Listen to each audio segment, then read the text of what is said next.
As you can see, we are playing the game called Vampire Therapist. On Steam, they're introducing this game with this following small text. Guide vampires through centuries emotional baggage, decades of delusions, and the odd bout of self-loathing with real cognitive behavioral therapy concepts and become a vampire therapist. If vampires need a shoulder to cry on when a neck to bite just won't do. Okay, that's an interesting way to introduce your game. Developed and published by Little Bad Games. And it's also a funny game for a game like this. A name for a game like this. Vampire and Bat. The texts are visual novel, dark comedy, psychological, and gothic. Before I'm starting, though, there is a small warning here. At least the rating for Germany I can see. It's a PG-16. I don't know if this is PG-16. Is this also in the USA? I'm actually not quite sure. But I'm having a little warning here, so there might be some content which might be a bit troublesome. I hope that's okay for you guys. I'm ready to go, so let's just start a new game. Excited to play. Oh, there you go. Vampire Therapist explores touches on sensitive topics such as war, abuse, addiction, sexual oppression, suicidal ideation, religion, and of course death. These may be uncomfortable or upsetting for some readers. We recommend that readers with a history of trauma related to any of these topics approach this game with caution. Naturally, a game about vampires will also involve blood and sexual themes. Strong language is also present. I'm actually a bit scared now about the second part. I hope it's not going to be too bad. Vampire Therapist was developed in consultation with licensed therapists, but it should not be considered a substitute for therapy unless you're a vampire. All right. A little warning here. If you think this game is not fitting to you, please just lurk. I would just appreciate the lurk. I don't want to traumatize or trigger people again. Not again, but I don't want to do that. You think that means all that Dracula hooey, like hissing, wearing skin-tight leather, and hunting mortals for sport? I wouldn't blame you one bit. That's exactly the sort of thing I did in my younger years with my former gang. And let me tell you, a vampire who's good with a gun can be a real terror. Damn. I got lucky, though. I met some kind I mortals still who miss saw Arthur, beyond by my the way. fangs, taught me my letters, and showed me how my thinking was keeping me from finding any kind of peace. After they passed on, I roamed America's majestic wilderness for nigh on 90 years, figuring out myself and what it means to be a vampire. And I found revelation. What I realized was, it ain't fangs that make us monsters. It's the self-defeating ways we think. Anywho, as the world started getting smaller, my old vampire gang tracked me down. Them being my kin, I wanted to help them see the world like I did, but they still have the same monster mindset I used to have. Good thing I'm a quick draw. Track me down. But I got hooked up with this newfangled internet thing and found a vampire who's helping my kin find their way. A fella named Andromachos, supposed to be 3,000 years old. He invited me to come out to Europe to learn from him. I figure someone older than time has got to have the answers. Me and my PC 1989. I'm going on a trip, I guess. This feels like my opportunity to do some good in the world. I've been lucky, and now it's time to give back. Vampires ain't monsters. Or at least, they don't have to be.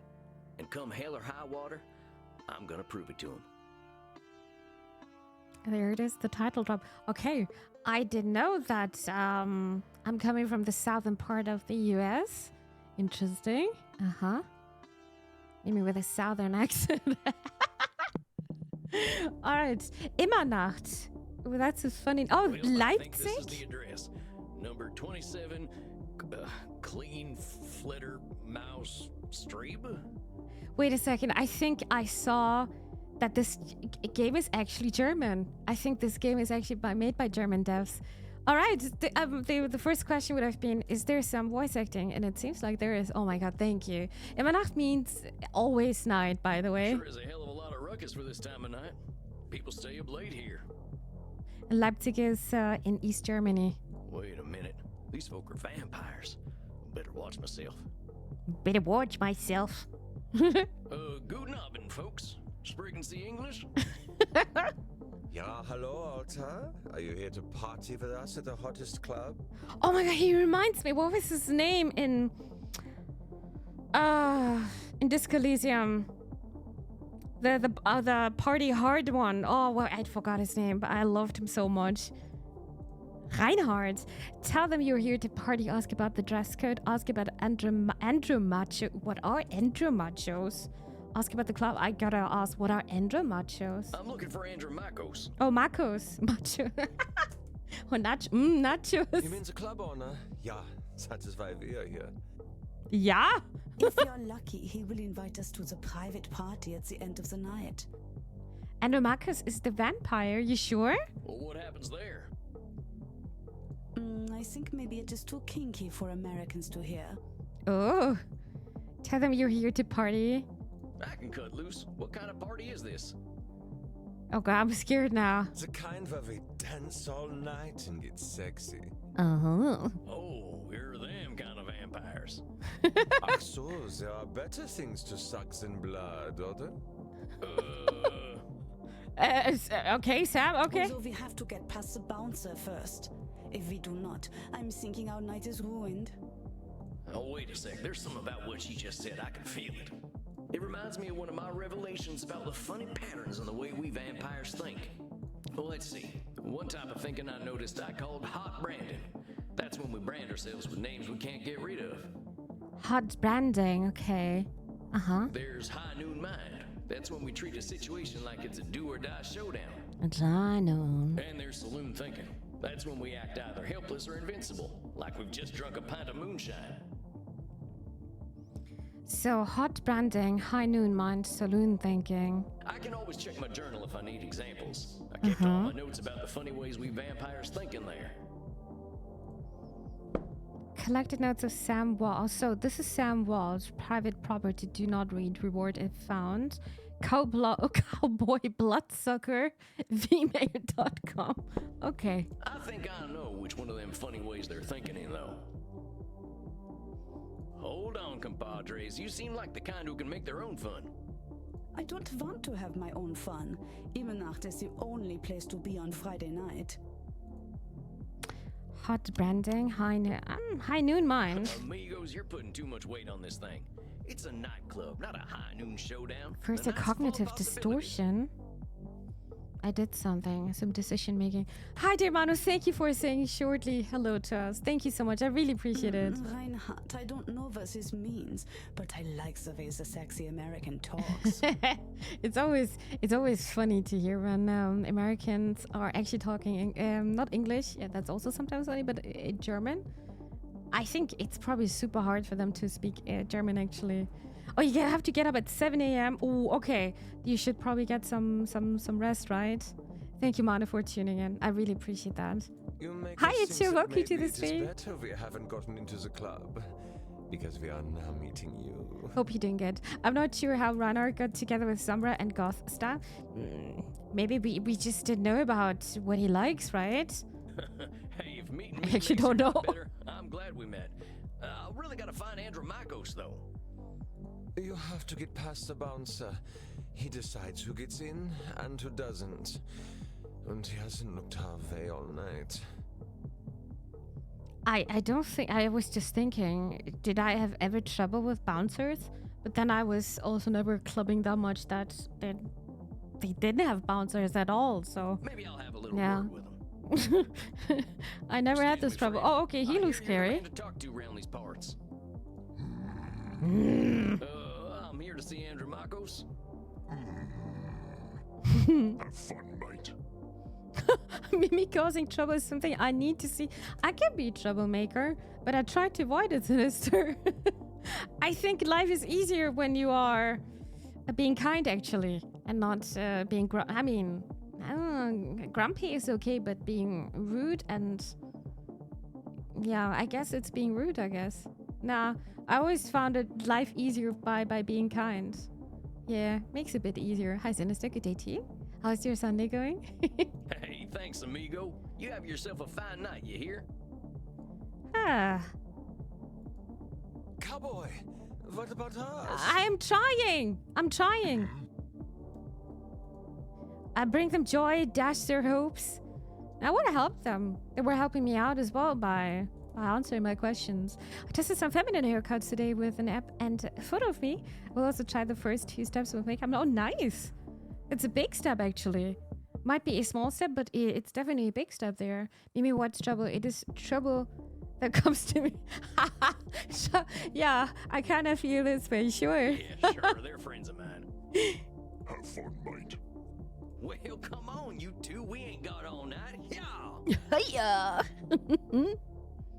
Oh, we're inside the club now. Damn, this is such a nice club. Oh, the music is also pumping. Come on, mein Lieber, dance with us. Come on, mein Lieber. Well, you kids have fun. I'll catch up with you later. Tarnation. Damn, party in chat. Dude, it's banging though. I better talk to whoever's slinging drinks in this here saloon. They ought to know where Andrew Marcos is. Nice.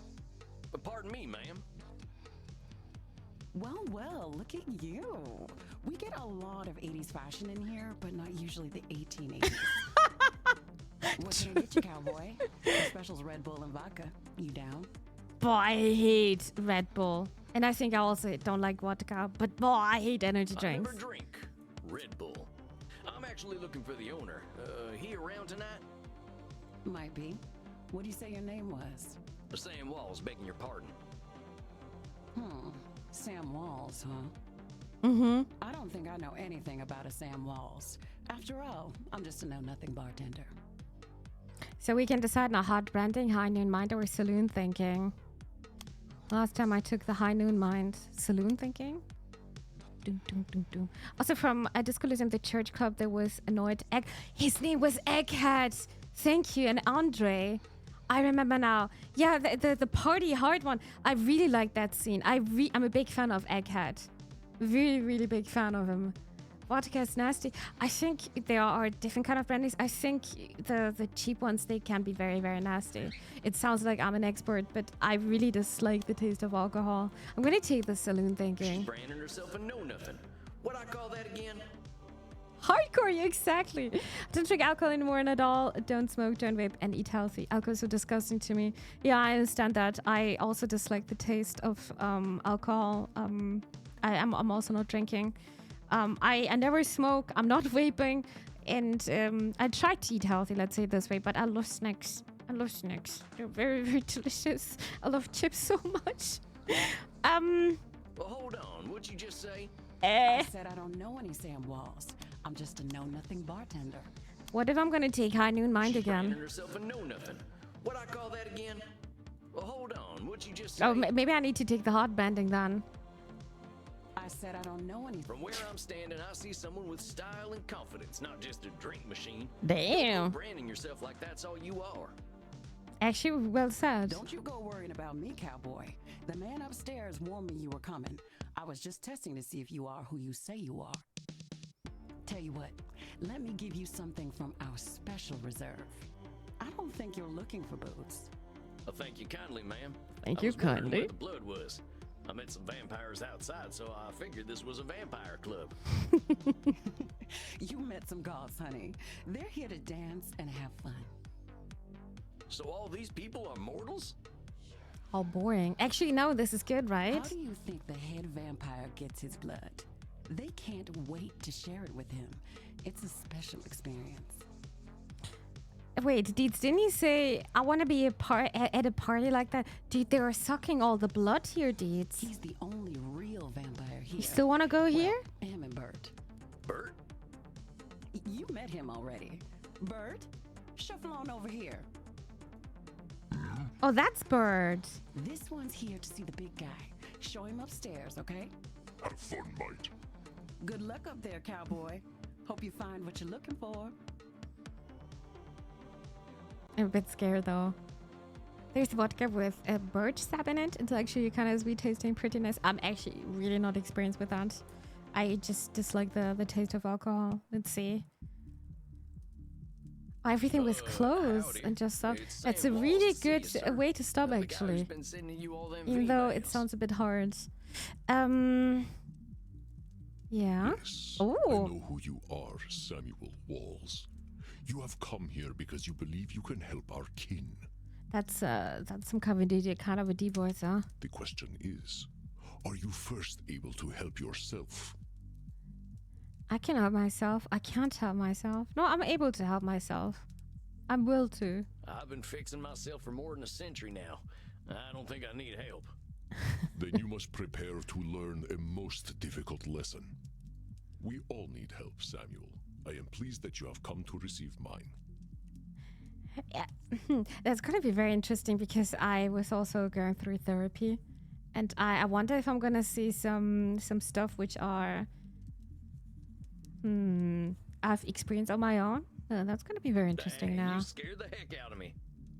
people want to give him their blood. There is no forcing, and you still want to go here because they got beer, good music. Why would I go? Because of the blood part. You must allow an ancient vampire his games. He will play them regardless. Please, sit down. You sit down. What an absolute pleasure it is to meet you at last. I found your messages most intriguing. It's actually a very nice room. Afraid there ain't much here in the way of intrigue. I'm just a lonesome cowboy looking for answers. You know, I receive emails every day from vampires seeking my help. You are the very first to seek my aid in helping others. This alone makes you intriguing. Well, dang. I think you're going to be sorely disappointed when you get to talking to me. I'm just honored you're giving me the time of night. I have unlimited time, Samuel. I am pleased to share some of it with you. Our kind can be rather set in their ways. It is inspiring to see someone so young and eager to learn. Yeah, well, I wasn't much for learning when I was alive. Just making up for lost time, I guess. Guess. It sounds as though you have been handling your own life better than most. I was particularly intrigued by these revelations you had while walking in nature. Oh, yeah, them. Well, I give walking the credit. Nothing sorts my thoughts out better. After a few decades, I started seeing patterns in the way we vampires think. Can you explain some of these patterns? No, that's sounds interesting. Yeah, they're not getting emails, they're getting emails. Yeah, and who knows? Maybe some cute vampire wants to turn. I've tried to explain Maybe. to other vampires, but it ain't never gone well. I can try, though. I can see you're very open-minded indeed. See, we tend to assume certain things just because we've been believing them since we were alive. Or we decide the world's against us just because we're hungry or tired or something. And when we start tackling problems that ain't real, we ain't fixing our real problems. That make any kind of sense? Fascinating, Samuel. These revelations that you had in the woods, mortal psychologists have a term for them. They are called cognitive distortions. Cognitive whoozy what now? Cognitive distortions. They are exactly as you described them. I will explain in a moment. Please, tell me about these specific revelations you had. Explain high noon mind, saloon thinking, or hot branding. Let's start with the first one, the high noon mind. Well, I noticed how we stress ourselves out by making everything a battle of do or die absolutes. High noon mind, I call it. Like that feeling you get right before a big shootout. I must confess I have no experience with this feeling. I engaged in mortal combat long before the age of gunpowder. But the sentiment you describe mirrors the words of my old friend Marcus Aurelius. He used to say that the magnitude of life's challenges often turn us into our worst selves. You mean Marcus Aurelius, the Roman emperor? Yeah. How old is our Of course, therapist? His name was Marcus. Marcus was a bedroom name. You mean you and the emperor were... It was ancient Rome. Penetration was similar to a handshake. Oh, there it is. Okay, 3,000 years. Yeah. My apologies. I somehow forgot you were American. But let us discuss this high noon mind. I believe we can broaden your definition. Mortal psychologists call this Desperate phenomenon thinking. of binary thought polarized thinking, but I like to call it Nosferatu thinking. I feel like I'm getting some kind of lecture in psychology a bit, huh? I'm a social butterfly. What can I say? I'm quite the opposite, actually. Nosferatu thinking? It means you are thinking in black and white. I get it. That's pretty funny. I believe it encompasses the breadth of the distortion. One is not flatly weak or strong, good or evil, smart or stupid, a success or a failure. The truth is far more complex and colorful. Not every high noon gunfight ends in oblivion, correct? Yeah, that's true. Getting shot still ain't fun, but it ain't the end neither. A perfect example, Samuel. Now, Try to catch me using Nosferatu thinking. I will give you a series of statements, and one of them will contain Nosferatu thinking. I will repeat them if you miss it. If I do not drink blood, I will surely die. Nosferatu thinking? Is that Nosferatu thinking? No, Samuel. In this case, I am not arguing with reality. If we do not drink blood, we die. This is a fact of being a vampire. Let us continue. Death eventually comes for us all. Is this Nosferatu thinking? Well, that sounds like Nosferatu thinking. That's pretty black and white. We've cheated death ourselves. Although this thinking is binary, it is also true, and therefore not a distortion. And death has already come for us, my friend. We simply cling to life. Please, let us try another. Mortals will always fear our kind. What if I'm gonna take hot branding now? Now we talked about Disc Elysium, now the proto-rave music can't get out of my... It's actually really good, huh? We are only trying to identify Nosferatu thinking. Oh, okay. I will repeat. Oh, I have to click here anyway. Mortals will always fear our kind. Okay. That's Nosferatu thinking right There you go. I've met mortals who knew who I was and weren't scared. Very good, Samuel. And even if you hadn't, to say mortals will always fear us ends any hope that they might not. Always is such a terminal word, is it not? It is, so. Would you like to discuss more of your revelations with me? Sure. Let's explain the saloon thinking then. I realize that as vampires, we can get the feeling of the power that comes with immortality and strength, but then we get hopeless and aimless over time. It's kind of like the fella you see in the saloon at the bottom of a bottle of whiskey. Either he thinks he can fight everyone, or he's crying into them last drops because he thinks life's hopeless. It's saloon thinking. Two extremes that probably ain't true. A fascinating observation, Samuel. Your saloon thinking was described in my time as the battle between hubris and nemesis, the twin excesses of arrogance and self-pity. Oh man, it make me wish I'd gotten some schooling. Maybe I would have figured this stuff out earlier. You live forever, my friend. There is no rush. What you have identified is a phenomenon where individuals perceive either an illusion of control or a lack of control. Mortal psychologists call this phenomenon you have described a control fallacy. Rarely do we have complete power over our situations or no power at all. But we create this illusion that stops us from attempting to change our perceived situations. It's actually super Yeah, interesting. you're right about that. I used to think I'd never get away from my gang, and maybe that's what made me stick with them for so long. I'm saying you live forever. Is Nosferatu thinking though? Yeah, I was thinking the same. Wait, what is it? You were right about that? I used to think I'd never get away from my gang, and maybe that's what made me stick with them for so long. Yes, you see how cognitive distortions keep us from facing reality, whatever that reality may be. Of course, I am so old and powerful that I am always in control.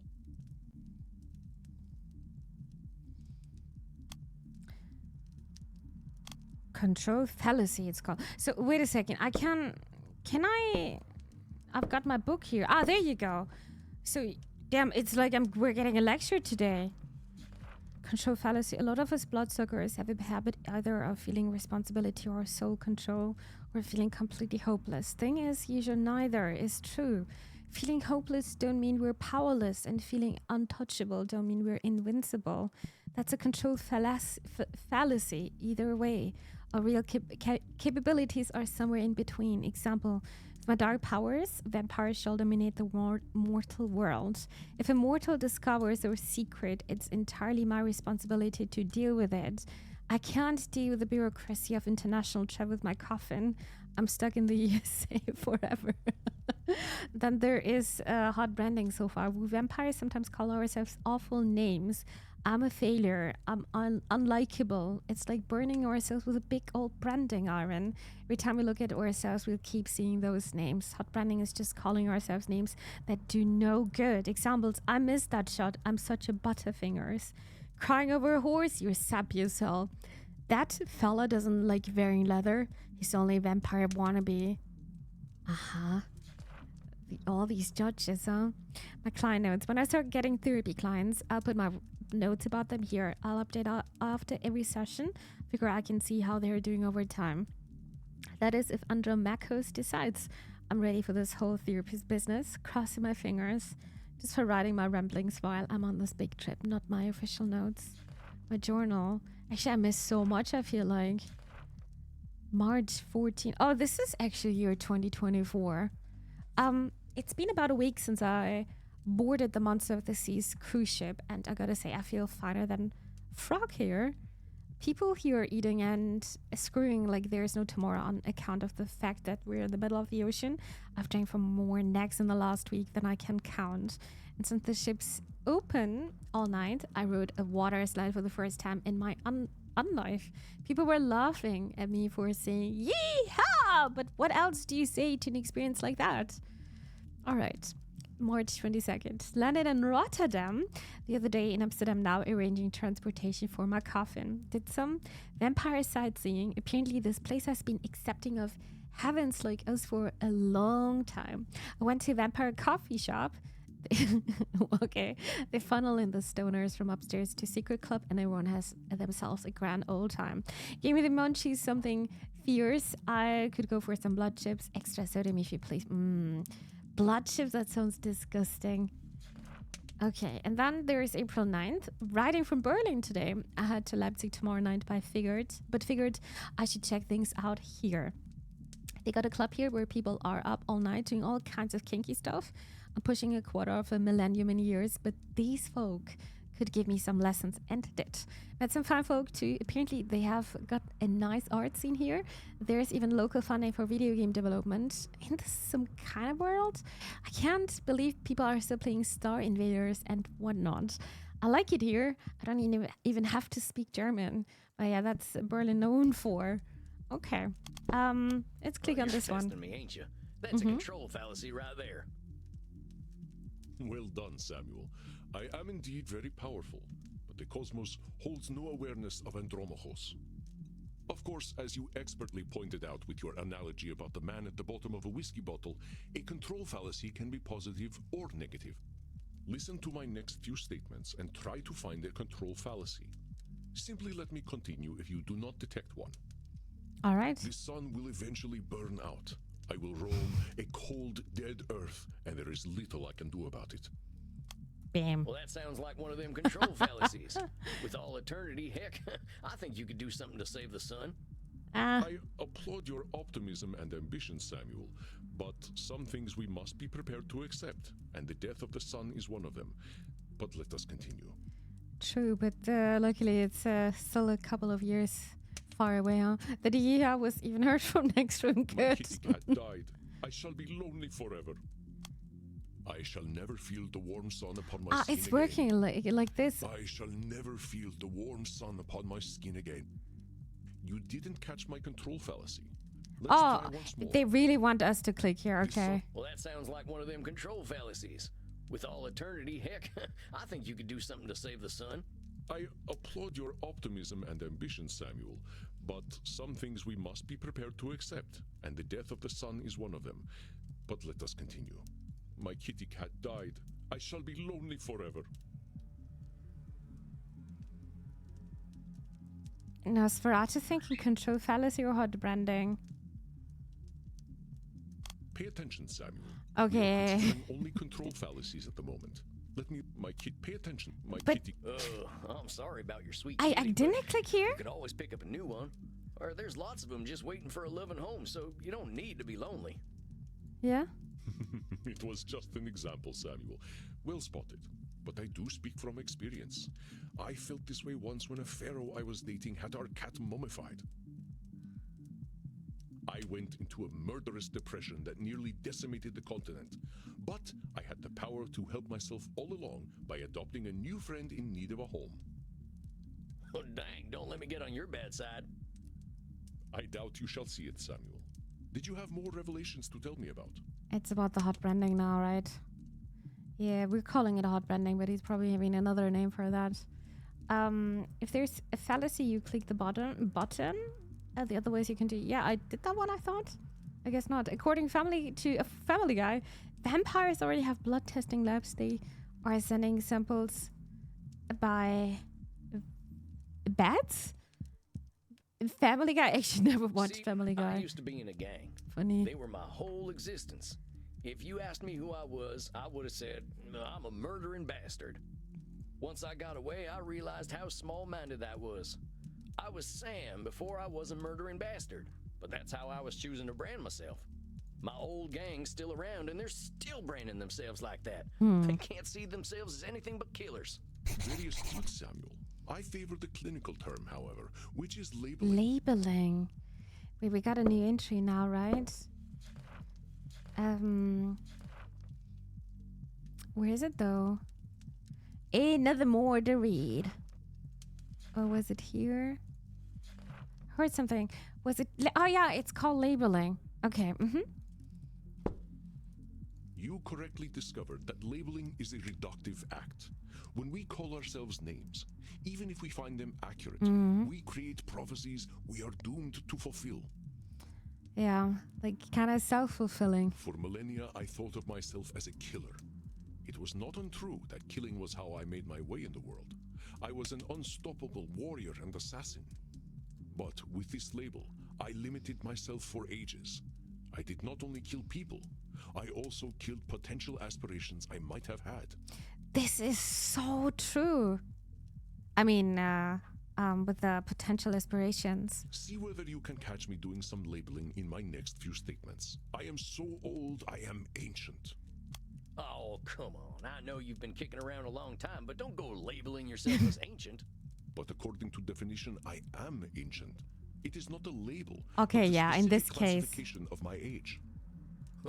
Well, you look pretty good for being ancient then. The secret is moisturizer. But let us continue. You heard that, huh? Call me whatever you like, but don't call me late for dinner. How shall I describe myself? Yes, I am a mass murderer. I don't know if that's a fact or if he's just labeling himself. I don't know if he's a mass man. I don't know. No idea. Labeling something, no one escapes them. No, but I think it's, again, to how much you're labeling yourself. It's kind of a label. Yeah, but... I don't know about his history. I can't say much about that. It seems you have missed my labeling. Let us begin once more. Okay. I am so old, I am ancient. Call me whatever you like, but don't call me late for dinner. How shall I describe myself? Well, that's about There as you clear go. labeling as it gets. Yeah, we vampires tend to do a lot of killing, but reducing ourselves to killers ain't doing us any favors. Excellent, Samuel. You are correct. Labels can be cages that we lock ourselves in. I was a mere murderer for most of my existence because that is how I labeled myself. Yeah, I did the same thing. Sam Walls, the murderer, reprobate, and good for nothing. Those are not how I would describe the Sam Walls I see before me. Did you have more revelations to tell me about? I think that's it. I think that's all of them. Or at least the ones that were the most obvious to me.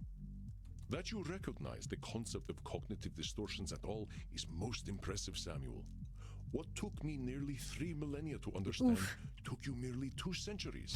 Oh, come on, you're just flattering me. I'm just a dope stumbling his way through one life. Are you now? Tell me, Samuel, what kind of cognitive distortion are you exhibiting when you call yourself a dope? Nosferatu thinking, control, fallacy, or labeling. I mean, there would be a good kind of labeling.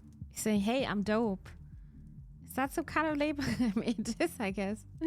It just occurred to me this guy knows how the pyramids were. Yeah, he knows a lot. Hi there, Judge. Did I say hello to you? I don't think so, I think. Hi there. Welcome to the stream. I mean, it's some kind of labeling. Yeah, I'm doing some labeling. I gotta watch myself, huh? Mm-hmm. As long as we retain any humanity, we will have cognitive distortions. What we are aiming for is not to become perfect beings, but to understand and accept ourselves.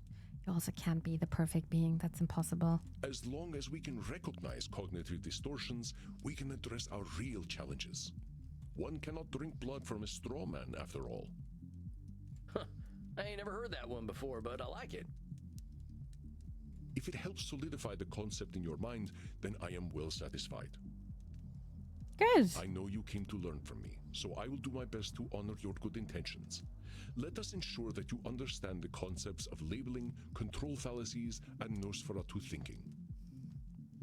I will give you a series of statements, and each one will contain a cognitive distortion for you to identify. I will begin. Oh, this is gonna be hard If now. I invite over my vampire friends, I know I'm going to have to deal with guano all over the place when they turn into bats at the end of the night. What does even guano means? I know I'm going to have a deal. I have to deal with guano all over the place when they turn to bats at the end of the night. Guano? Guano is bat poop? Why do you know this?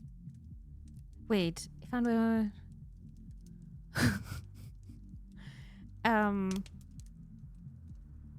is it control fallacy? Well, that there's a control fallacy, sir. You're acting like you've got no control, but you could lay down some ground rules for guests, or some newspaper. I learned them from Ace Ventura. Really? I've never heard of that. Guano? Oh, I try not to forget this one now. This is so random. Again, Deets, what the hell? Or express concern to my friends that they have not been toilet trained. Very good, Samuel. Let me try another.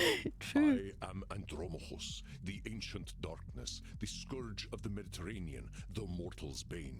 Whoa, that's some kind of labeling. Well, that's definitely some intense labeling. Those are some hard names to get over. You are not wrong. Those names followed me for millennia. It was most stifling. Let me try another then. If my club's revenues do not significantly increase, I will end up living on the street. Ooh, Nosferatu. That there's got to be Nosferatu thinking. There's a huge space between making a ton of profit and living on the street. An achievement, confident cowboy. Indeed, you are correct. I run my club at a considerable loss, but 3,000 years of banking interest means that money is not really an object to me anyway. Yeah, lucky him. Samuel, now I am not only intrigued by you, but also impressed. I would very much like to teach you my ways, but I must demand something of you first. Anything. I'm here to learn. You must receive therapy yourself. I will not have you seeing clients without a commitment to your own mental health. Oh, now, hold on just a minute. I don't know that I need therapy. I'm feeling pretty good about myself these days. Samuel, we all need therapy to live in this world. You have been speaking in cognitive distortions since the moment you walked into my office. This is actually so interesting. The reason why I was laughing was because of this. We all need therapy to live in this world. That's exactly what my therapist said back then. It's exactly this. It's so funny. Also, I know because certain bad types were kind of put in danger because guano can be used to make gunpowder. What? That is definitely so random. What the hell? Is gunpowder? Okay, how are you coming up even with these ideas? Like, you are going to explore this, right? And somebody thought, yeah, this could be good gunpowder? That's crazy. I have. I didn't even notice. They are most insidious, but I am here to help you identify and challenge them. You have walked alone for too long, Samuel. Allow me to share my experience with you. Well, all right, if you say so. I appreciate your taking the time to work on this old cowpoke. We have all the time in the world, Samuel. But for now, you must be eager for something fresh. Please, dance, drink your fill. We will begin tomorrow. Okay, then. Well, sir, it's been an honor. Yeah, and we learned actually quite a lot already in the session. You don't have to call me sir, you know. All right, then, Andromachos. Andromachos. Hey, Andromachos. Just call me Andy. Oh, Andy's easier. For me, it was Andromachos. All right, Andy. I'll see you tomorrow, then. All right. Because guano is used as fertilizer, and fertilizer can be used to make explosives. Interesting. Didn't know that. That makes sense. I think we're gonna wait until my PC is loading everything up. The next scene. Ooh! Party time! Look at Dang. all them mortals, sweating, blood pumping. I am thirsty, but there ain't no power on this earth that'll get me on the dance floor. The music is actually super nice here. I'm always clicking out. Let me see. Cognitive distortions reminds we all make cognitive distortions. Cognitive distortions types ain't weapons to beat ourselves up with. They are just ways to categorize our thoughts.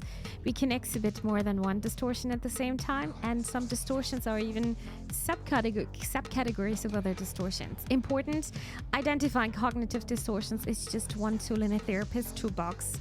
Empathy and compassion are some of the best tools we've got. Huh.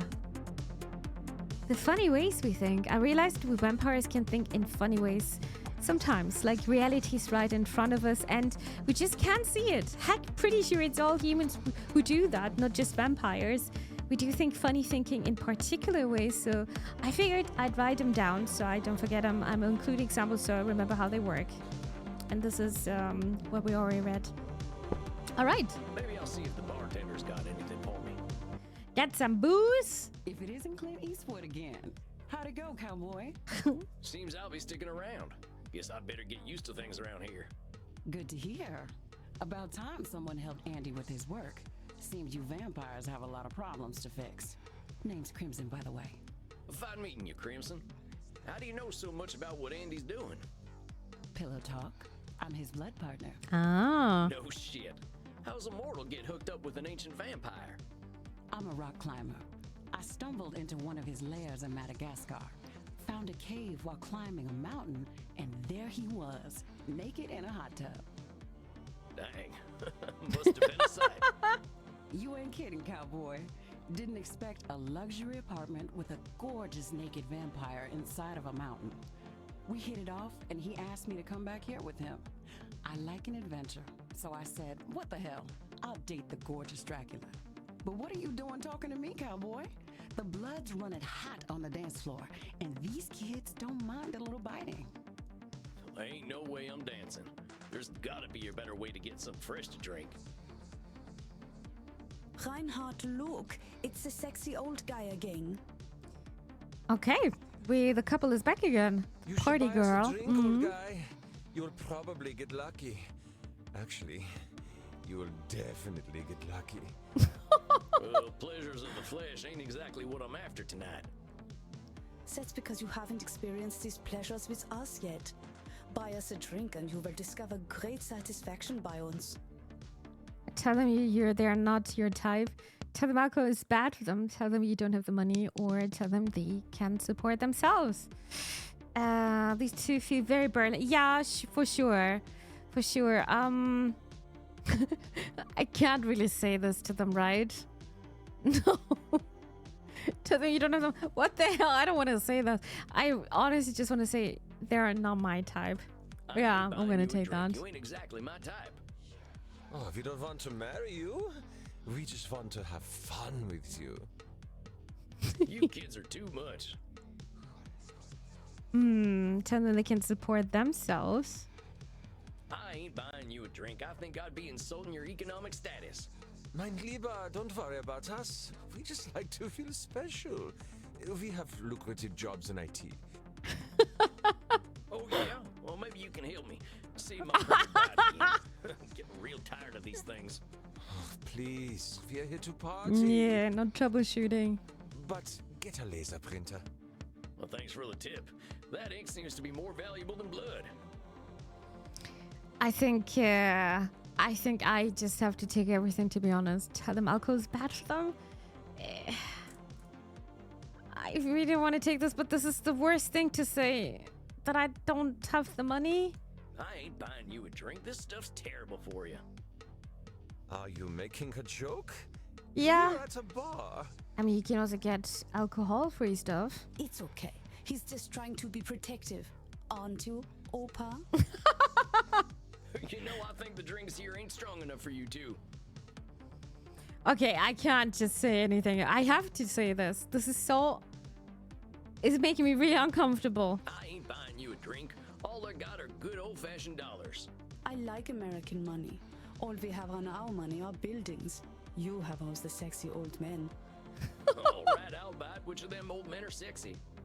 I like Hamilton. His posture is just so powerful. There is a dollar coin that has Eisenhower's face on it. Oh, so you are right. Eisenhower is, how do you Americans say, a snack? It's snag, yeah. I get it. You like older men. Well, these kids just ain't gonna leave me alone. Buy them a drink. Oh, we're actually doing it. Stop teasing the cowboy, Kinder. They're just messing with you. Drinks are free here. Dang, really? What? I ain't never been to a saloon with free hooch. Okay, Deets, you definitely want to be here, huh? Call it a drink exchange. So, everyone here knows they might be sharing blood? Only as long as 100%. there's Yeah, I knew consent. it. I'd like to create a safe environment here. Why don't you take Reinhard and Maxie here back to the kink room? Wait, kink room? I'm a bit scared going into the kink room. No, I don't want to. Mm-hmm. You're not in Kansas anymore, cowboy. We are not afraid of sex here. I'm from Missouri, but point taken. Nobody has to do anything they don't want to do in there. Just have fun and drink your fill, handsome. I'm sure I'll be seeing plenty of you. Maxie, Reinhard, this is one of our special customers. I'm so special today. Ach so, ein Vampir. I'm thinking we are all getting lucky then. Definitely not going to the kink room. Oh, no, I think that would be My next scrubs too was much. anticipation. vampire ritz. Dang. Guess I'm going to a kink room then. Thanks, Crimson. Sam, what are we doing? I knew a man who was Looks this pretty, much though. leather couldn't be boring. Yeah, well, you got me pegged. Is that what we are doing now? Give me the document and I will sign myself up for it. I really ain't in Missouri no more. Look, I'm more into biting. Oh, your teeth look perfect. Are you going to bite me with those? That's the plan. Who's going first? Oh, me. Well, step right on up. Oh my god, this reminds me so much of Tatami. In V Rising, the first thing he did, it was just he was offering his own blood, and I didn't know what I'm doing, so I was just sucking the blood, and suddenly I think he lost so much HP there. Yeah, I don't remember that much though. It's been a couple of weeks. But yeah, one of the reasons why I wanted to play this game is because we currently finished V Rising. And it would have been a quite nice fit with the vampire therapist. You recall, right? It was even on stream. All right. Nom. Das hat sich gut angefühlt. Oh, that's a good thing. Is it my turn yet? Well, sure thing. Come on over. Where can I bite here? There. Oh, Reinhard. The hot old vampire wore me out. Me too, Maxie. I feel as though I have set up a mail server. Reinhard, mein Sucke Fledermaus. Ich bin so müde, sexy zu sein. I will get us a taxi cab, Liebchen. Und du, cowboy? Next time we will talk about that thing you mentioned earlier. Liebchen. Oh, yeah, sure thing, fella. You can help me with my new laser printer. Now that I've had something to drink, I should probably get to my coffin. It sounds so weird. Samuel, wait a moment. I see you got your fill. Are you heading out? Yeah, I figure I could use some shut-eye. I locked up my coffin over at the storage center. Storage center. Please, you can use my guest coffin. I insist. You must be well rested for the challenges ahead. Guess That's I got a big kind. night tomorrow, huh? I should get a good day's sleep. Wonderful. Please, follow me.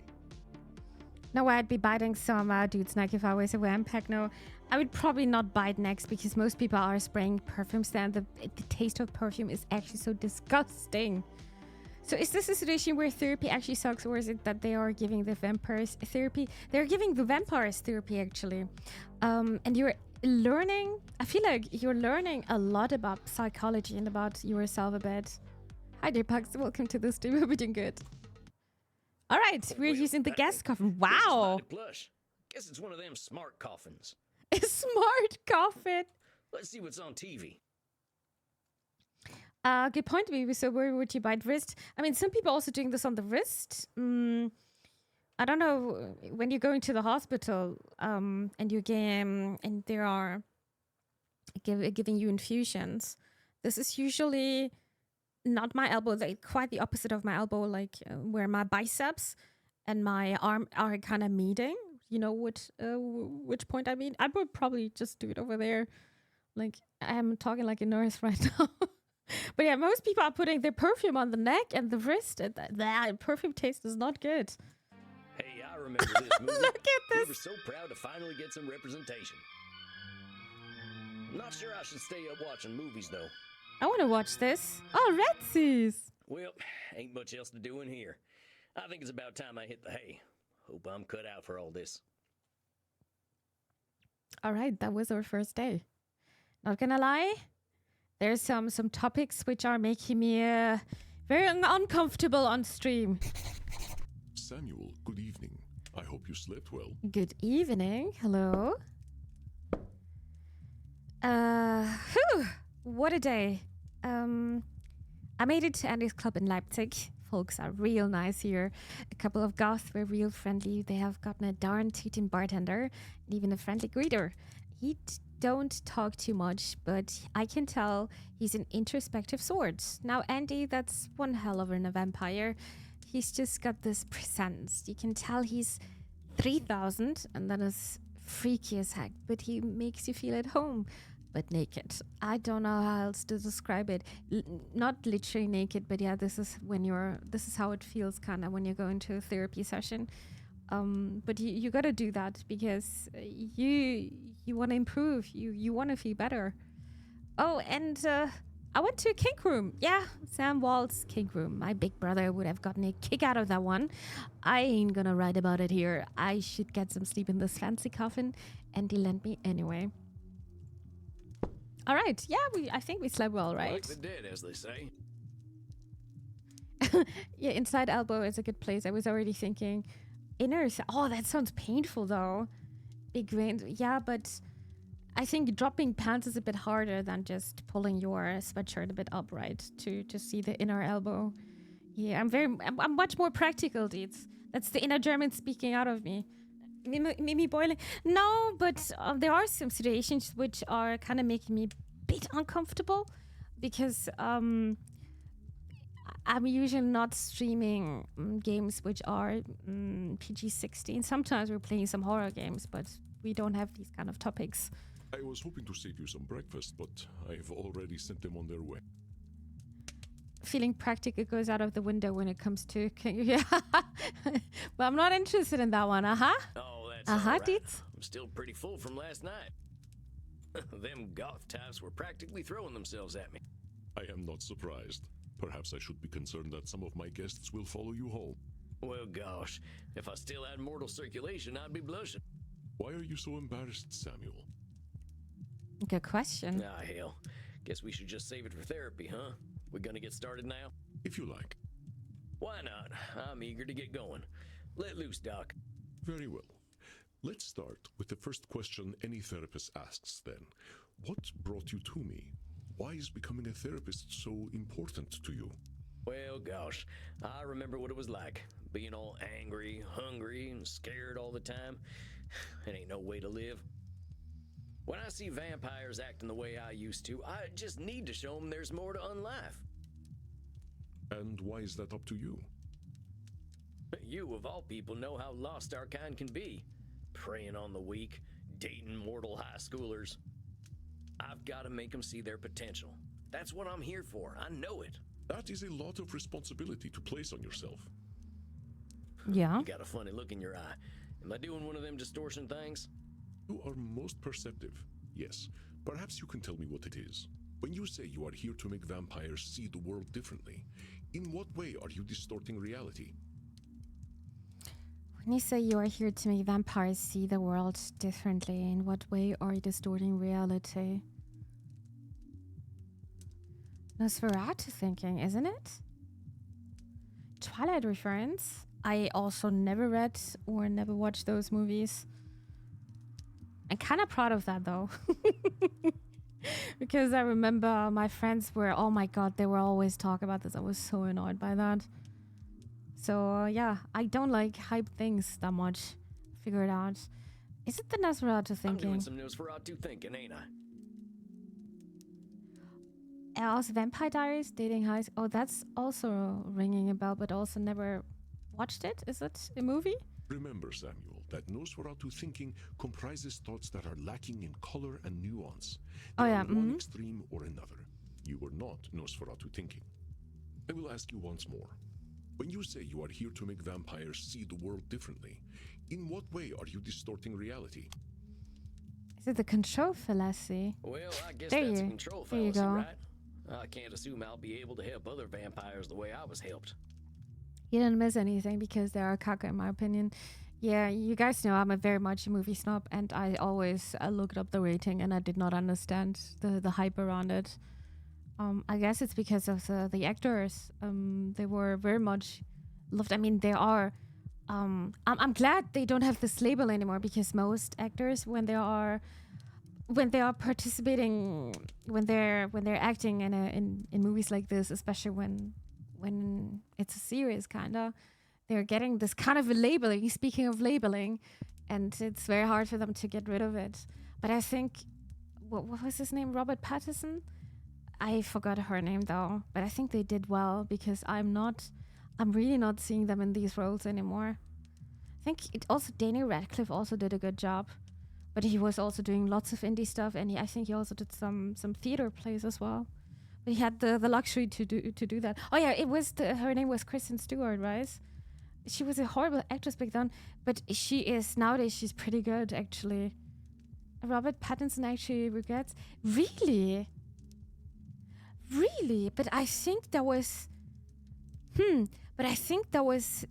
giving him the opportunity to step into the world of Hollywood, right? Oh, that is very interesting. I wonder how the Harry Potter stars are thinking. Like, I don't think you know the dimension when you are, I don't know how old they were back then, 11, 12, maybe 10. I don't think you knew the dimensions back then. And it's also so hard. When I'm thinking back when I was a kid, it's so hard to see more in the future. I didn't even know what like my profession would be. Did you watch the movie the Shawshank Redemption? No, I don't think I've seen this one. No, their books. The books are poorly written, and the movies are even worse.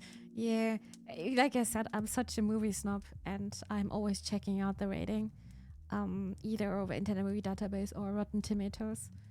So yeah, that was one of the reasons why I never watched it. It's one of the best movies ever. Is one of them playing there, Chris Stewart or Robert Pattinson? Steamer doesn't like me. No, I like them a lot, but I'm a bit snobby there. He's rather seen as Cedric or Cedric Diggory, Cedric, right? Diggory than Edward Cullen. In fact, he hates being seen as Edward. That's very interesting. But I really think he at least I'm not associating him with this anymore, but it's also been years, right? Isn't this like 15 years ago? Well, I'm glad. I'm glad he, at least not for me, he's not having this labeling anymore. Yeah, time flies.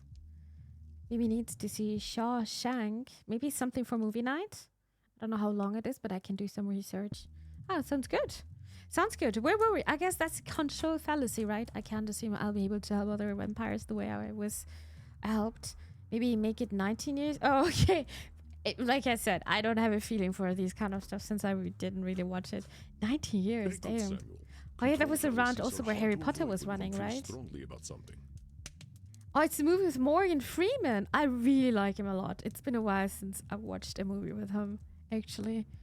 It's been such a long time. Your fate is not to transform every vampire you ever meet, even those who are your clients. You will do what you can do, and that is enough. But I am eager to learn how you develop this desire to help our kin find a different way of thinking. Shawshank Redemption is an ageless classic, like the Green Mile. Oh, I can't. I watched the Green Mile only once and never again. So you're saying classic? Is that movie older? Is it even available over Netflix? Probably not. Netflix never really is showing any classic movies. Not really, at least not the German one. I feel I like. told you when I first emailed you, I was a real nasty son of a bitch when I first became a vampire. When I look back and see what a no-account piece of shit I was, I ain't nothing but embarrassed. It's having a rating of 9.3. Holy moly, that's insanely high. Playtime of 2 hours and 22 minutes. Pooh. Probably not for the movie night then. Netflix doesn't have Shawshank. They do have Fight Club. Fight Club is good. That's a classic for me. That's a really, really good movie. Even though I'm not a big fan of Brad Pitt. I don't think he's a good actor. I always feel like he's always having the same face. I'm back for a moment. I completed Half-Life 2 episode 1. We are all the cool visuals look even cooler when it feels like you're actually... I can imagine. Welcome back, Pan. It all seems pretty stupid to me now. Here we are living forever and all we can do is kill? It's the dumbest thing I ever did here. I'm going to stop you for a moment. Stupid, no account piece of shit, nasty son of a bitch, dumbest thing. Do you hear the way you are talking about yourself? Yeah, it's labeling. I'm labeling With myself. respect, sir, I earned all them names. No. I killed women and children. Half the ghost towns out west are my doing. I didn't think of nobody but myself. Pretend you are my therapist. If I sat here and called myself a no-account piece of shit, what would you tell me? That's labeling. I'd say you were doing some labeling. Yeah. And I guess I'd tell you to look at yourself a little more kindly. That's why I'm always saying at the end of the week, be kind to yourself. Really, it's really important. I think we're so mean to ourselves sometimes. At least I am. Extend the same compassion to yourself then, Samuel. How are you to move on from being a nasty son of a bitch if you are labeling yourself? It's hard. If you wish to be a guide to other vampires, you must start with compassion for them and for yourself. So, now that you've gotten all that horrible name-calling out of the way, please tell me, how did you find your sense of purpose? Well, I was on the run, you see. The Wild West was ending and the Pinkertons were starting to get the better of my gang. I went into hiding and found a strange group of folks out in the country. They knew I was an outlaw right away, but they didn't judge me for it. They didn't even care that I was a vampire. They welcomed me like a friend, even shared their blood with me. They taught me how to appreciate the beauty of the night, and I started seeing things I'd never noticed before. They taught me my letters, philosophy, and how to question things instead of being scared of them. I think about them every day of my own life. They somehow freed themselves of all the judgments of the time and were better off for it. These must have been the 19th century American transcendentalists, yes? Yes, sir. I'm glad I died when I did, because their like just don't exist no more. Once my community died out, I started walking. That was something else they taught me how to do. There ain't nothing like having a walk and a think. I walked in nature for about 90 years and just took in all the grace and beauty of my country. Must be so weird to live that long. Must be actually so weird. Finally finished packing. Tomorrow I will be calling the moving company to collect things.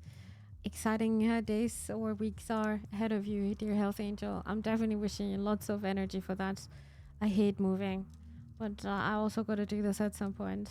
Yeah, I'm sending you lots of energy. The Great Gatsby also amazing. Along with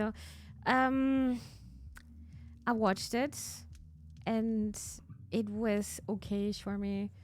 The reason for me I watched it was probably because of DiCaprio.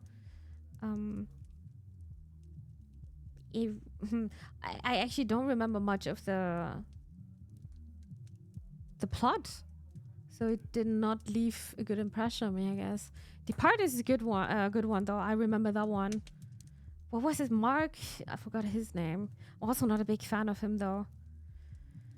Yeah, gotta love me a good Leo movie. Yeah, is he? I don't even know. I'm not following his filmography anymore, not much at least. But I guess he's still doing some movies. So it's a good plot, but it's just a very long movie with kind of a bummer ending. It was okay for me. It was not absolutely amazing. But yeah, I'm not a big fan of very, very long movies. I kind of hope nowadays. They just make a mini series out of it. I guess I was kind of selfish though. I should have been helping other vampires the way the Transcendentalists helped me. Why? Why waste 90 years walking when I should have been helping others? Seems pretty obvious to me. I could have done a lot of good in that time. Oh, his name was Mark Wahlberg. Yeah, I remember now. Thank you. I don't like Matt Damon.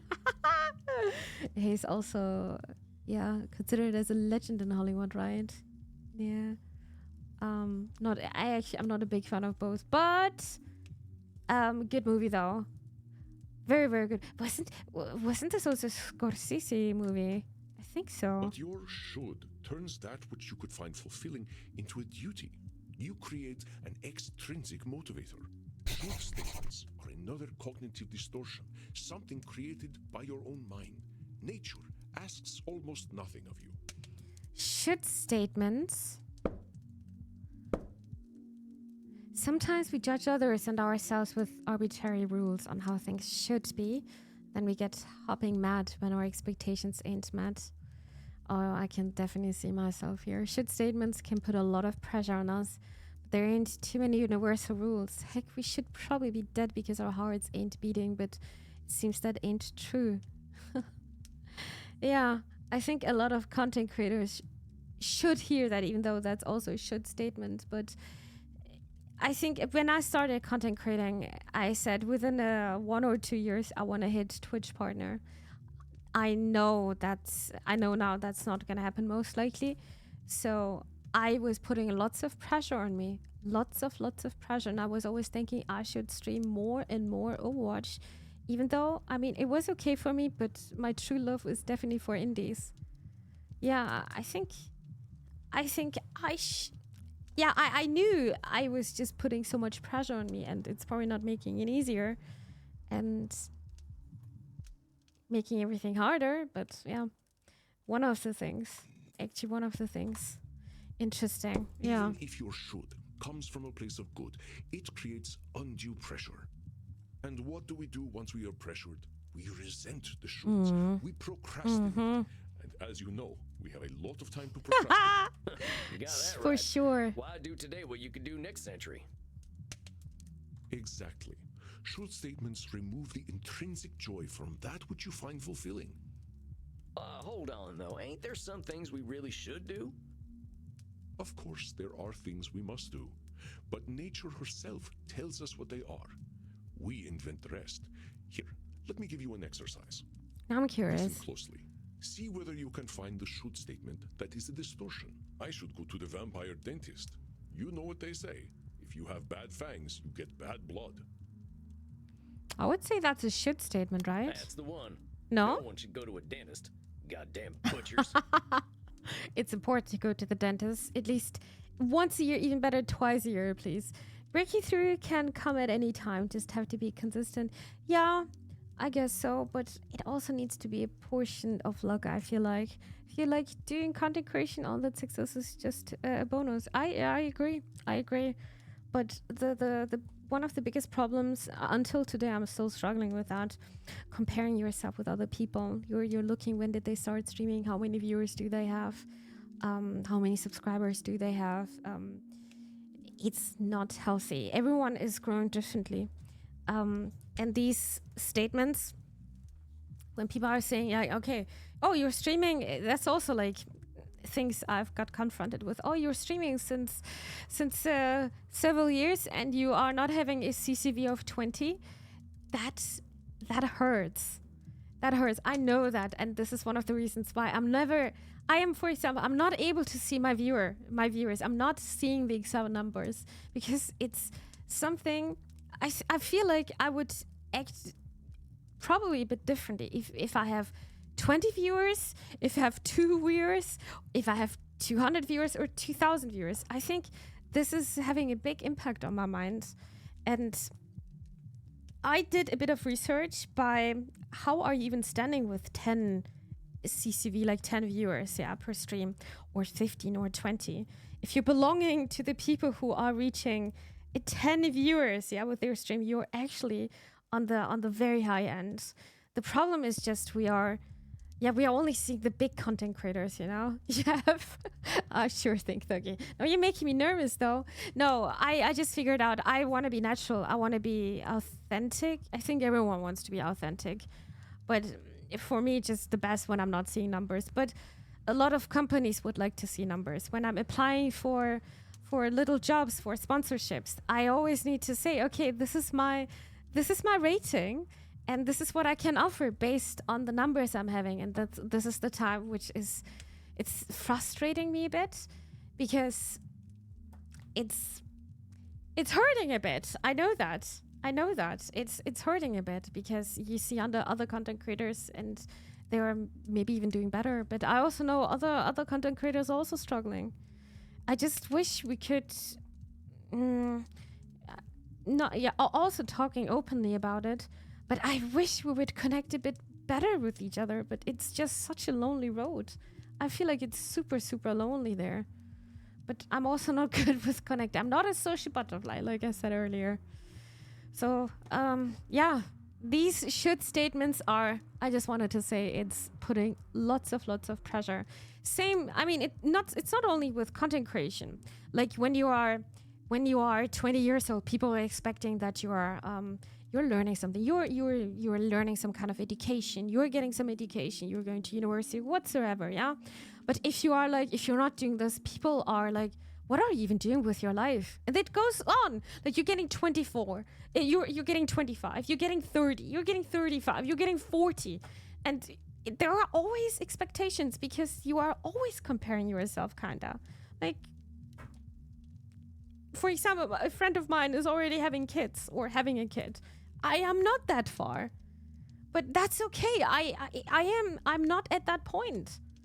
But it's just, I think we're pressuring ourselves because of society, because the society is expecting different things of us. And it's very hard. And you just need to ask questions to these people who are confronting you this way.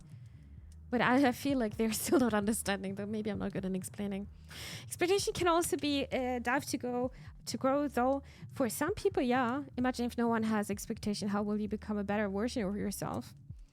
By realizing this by your own, that's also a way. But still, the social pressure, and then you putting this pressure on yourself. Like other people, they're having already house with 35.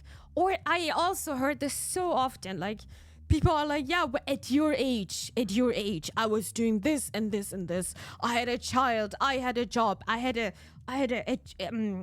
job, and I had this job for the rest of my life until I got my pension. And I'm like, you're not understanding our generation. We don't have this anymore. It's so, it's very, very hard for them to see this through. I feel like it's so hard. Yeah, but these should statements are very toxic sometimes. Unpopular, I guess, but I think an extent social pressure is a good thing. I don't think that's a good thing. Just an example, some people are not able to get kids, for example, and you, as a woman, you're going to hear this quite often, like, okay, you're this old, why don't you have kids? I don't know, maybe at some point because I can't get kids. And why do you want to talk about that? Like, I don't think that's good.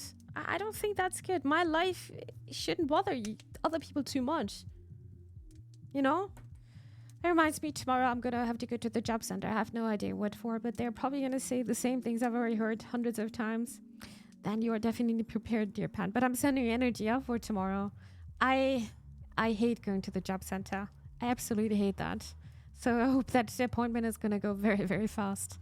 The part I have a problem with when comparing myself to others is when I tend to think everyone who has accomplished things is happy, when it's more likely that everyone is just as miserable.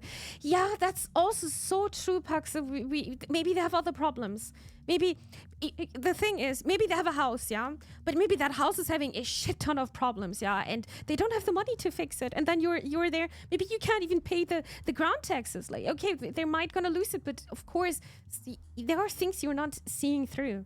There are. That's just one example. There's just one example. I think everyone is having their own problems, but why are you putting pressure to other people? Yeah.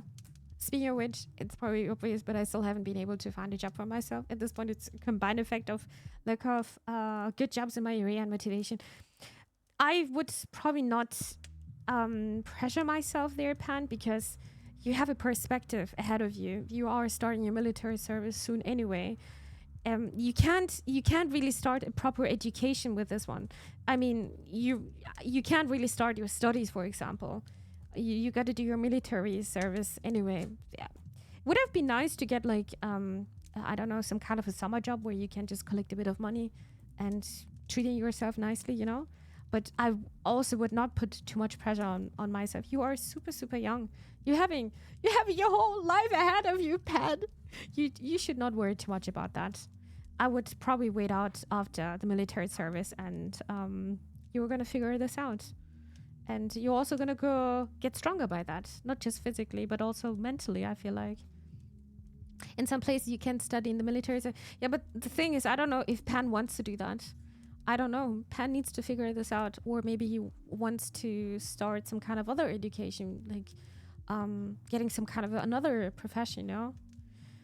Yeah, today we're surviving 8-hour shifts no longer fits today's society, especially when you are alone and you end up sacrificing your hobbies just to keep self-fed and apartment cleaned.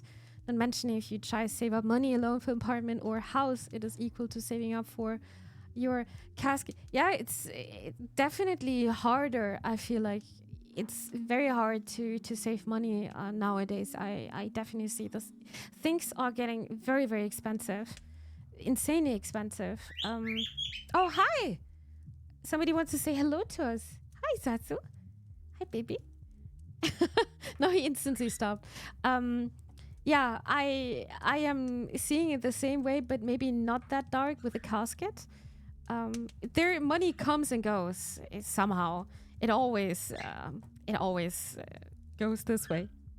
I really try not to stress myself too much, but it's also I try not to think about it too much, but I can definitely see it also in my wallet for sure. So studying, I'm reserving that for if I just cannot make anything else work. Yeah, not giving up on job hunting. Just said that's fine. That's fine. But it's definitely not the end of the world. And I was also on your position, Pan, and I can also say it was also not the end of the world for me.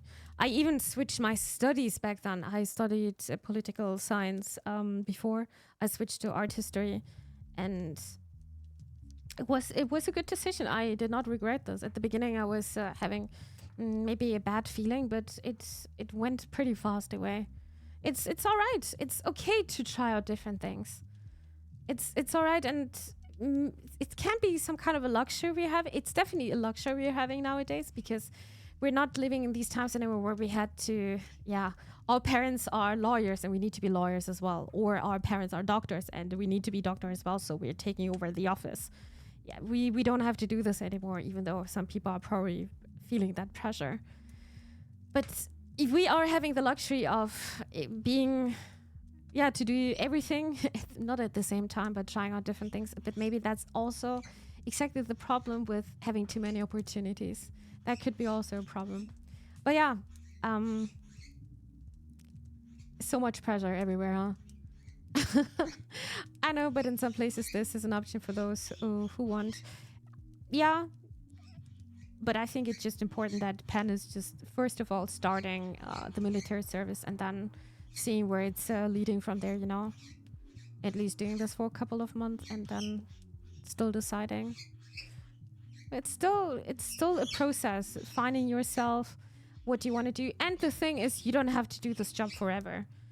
That's also fine. You're allowed to do different kind of stuff, but it contains, of course, a bit of risk and losing probably a bit of money because you got to start over and all this kind of stuff. But that's okay. It's important that you are just okay with yourself and try not to feel the pressure of the society. Getting a job is not really a problem since employees have to be kept on the payroll if they are doing military service. In other words, it's illegal for companies to fire someone while they're in the... Okay.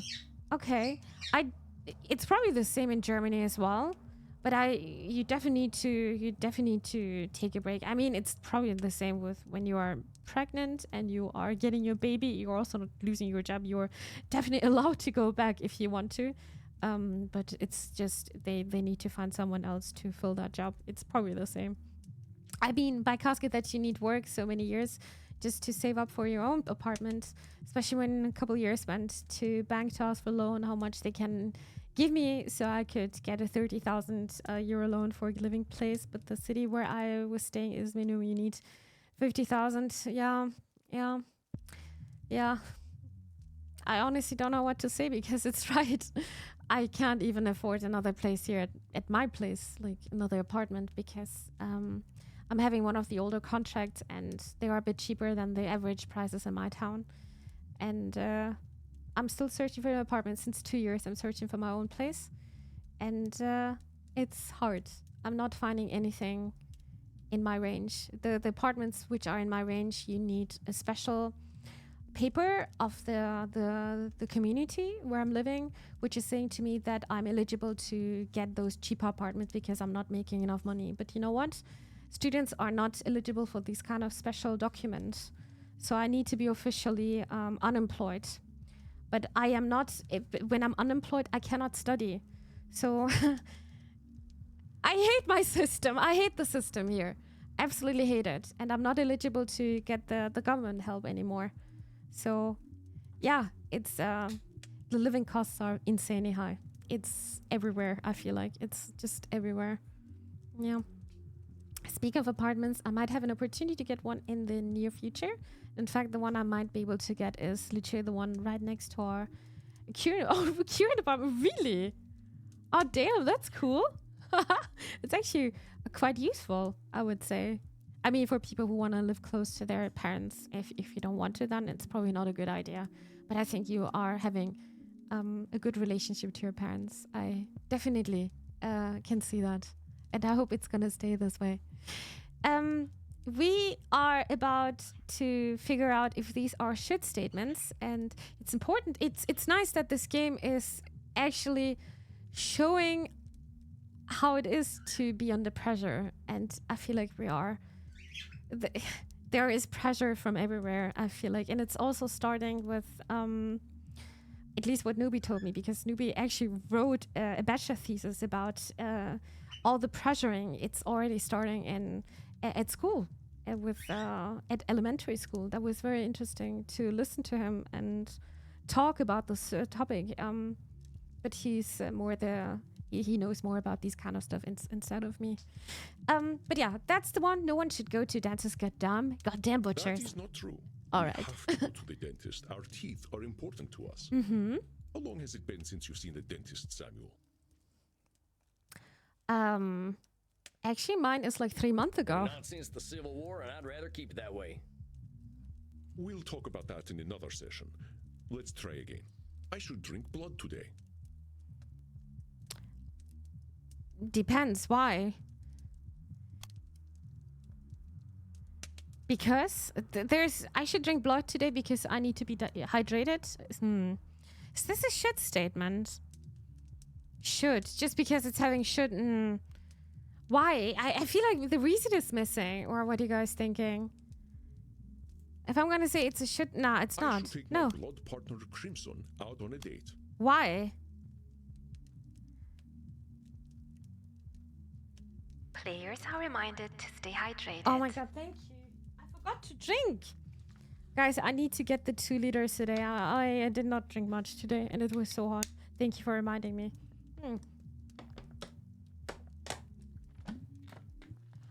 Can confirm it's bad. Pressure is bad.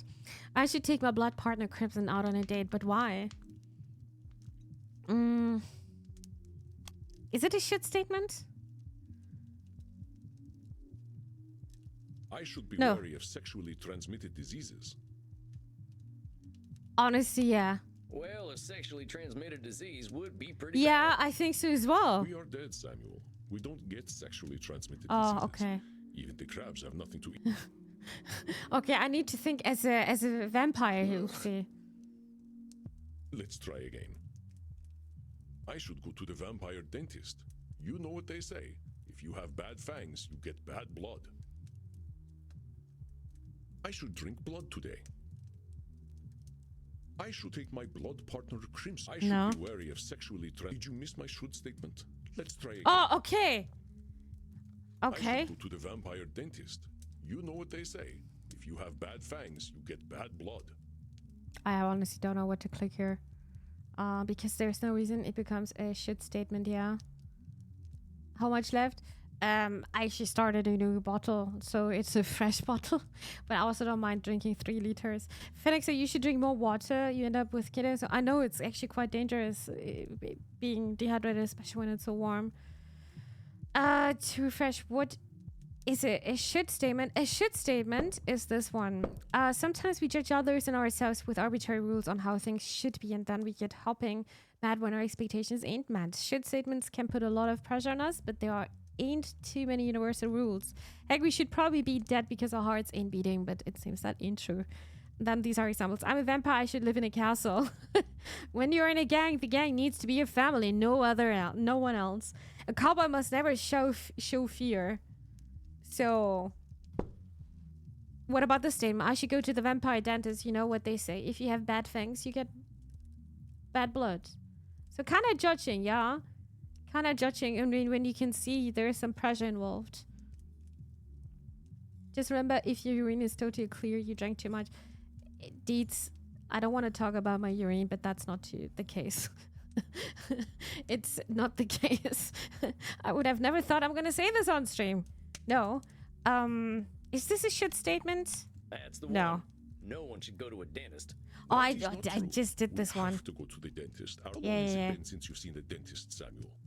I only drank like 1.5 liters today. That's not much for on a sunny day like this. No, not since the Civil War, and I'd rather keep it that way. We'll talk about that in another session. Let's try. I should drink blood today. Yeah. I should take my blood partner Crimson out on a date. I'm just repeating myself. I should be wary of sexually transmitted diseases. Did you miss my should statement? I should go to the vampire dentist. I should drink blood today. Well, I guess if you don't want to drink blood, you don't have to. But I'll die if I don't. Permanently.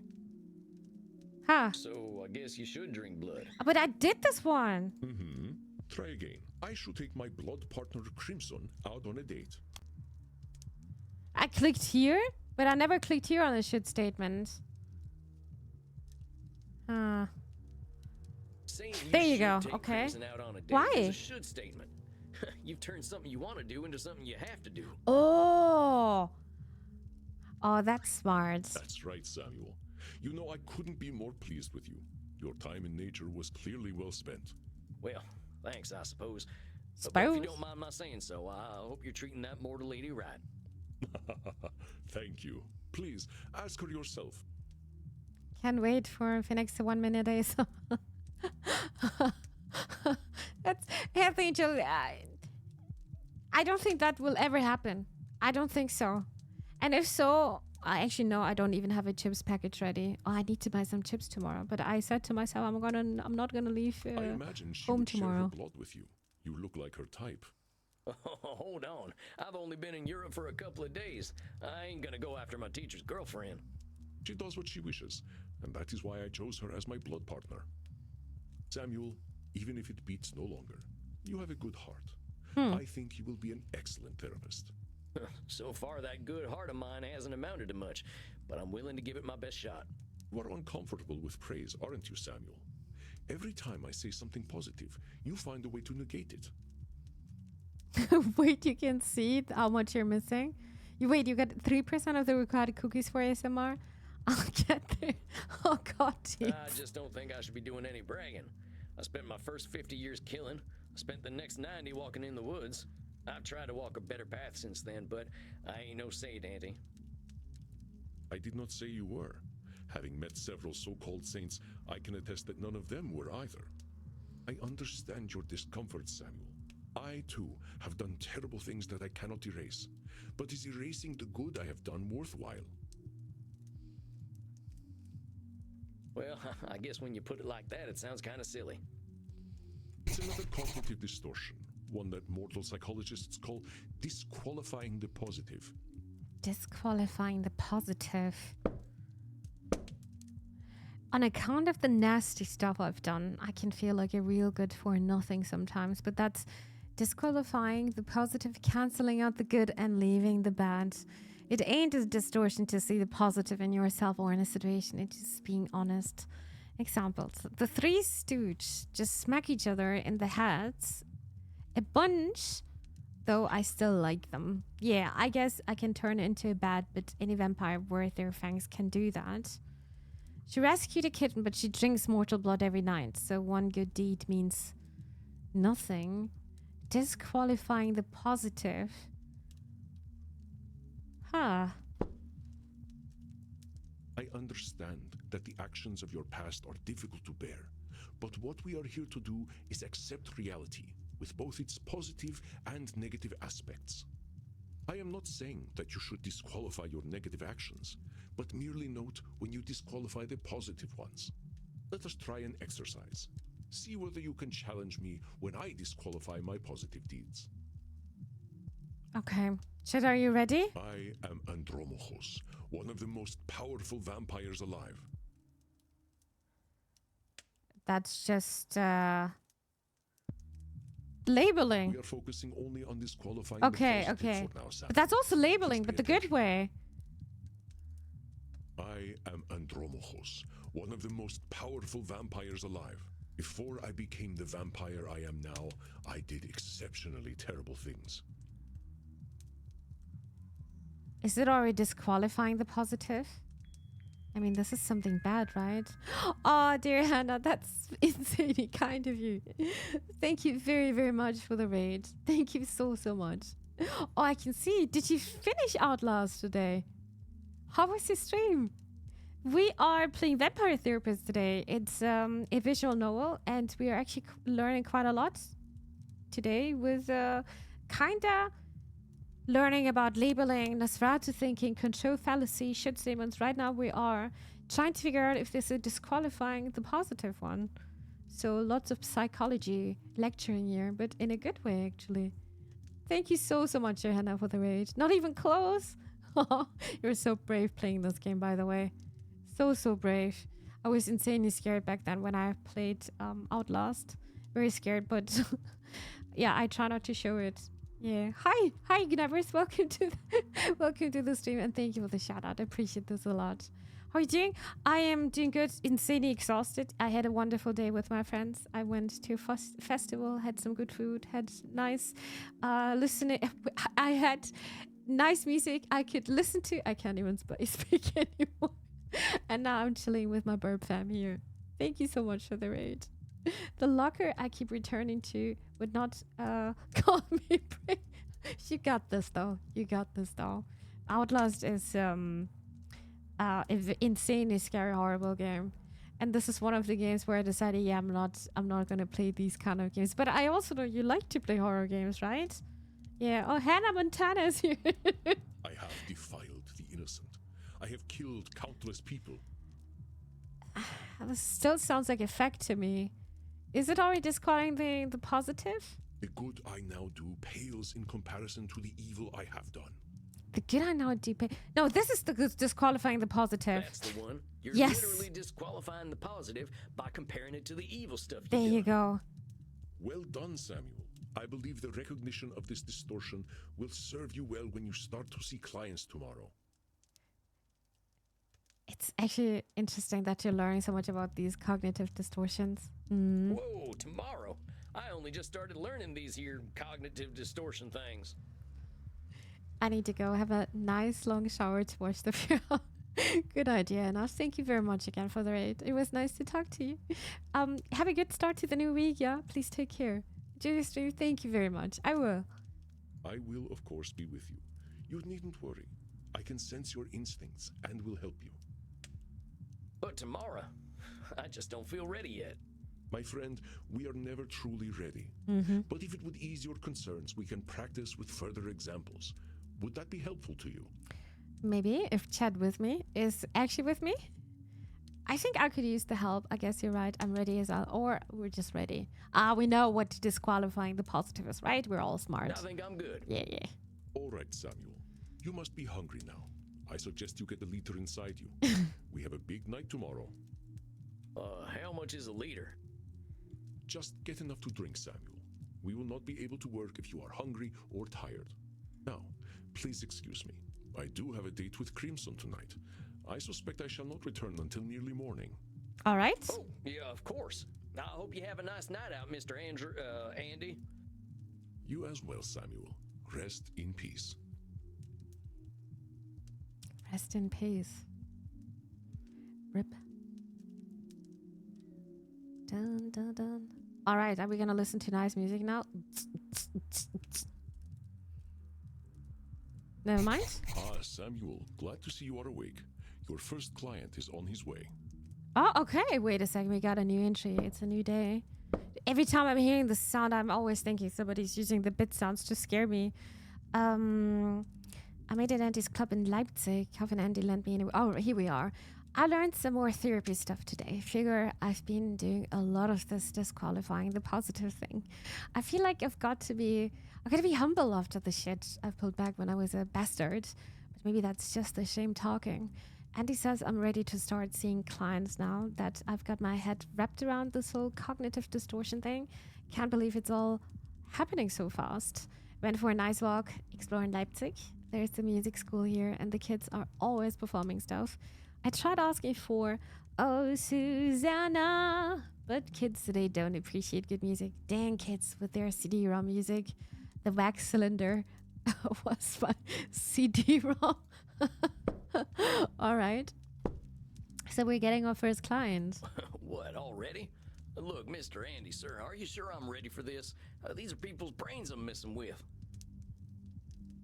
Fear not, my friend. You are a powerful vampire in your own right. To be so young and have so much empathy is quite a gift. All you need to do is listen, and I know the truth will reveal itself to you. Shucks, wish I had your confidence. I'm scared, so I'm gonna be the therapist for tonight. Well, to a limited extent, I can see the future. If you are about to misinterpret a client's distortions, I will set you back on the right path. Oh, okay. You can see the future? It's not that impressive, really. You start to see the patterns after 1,000 years or so.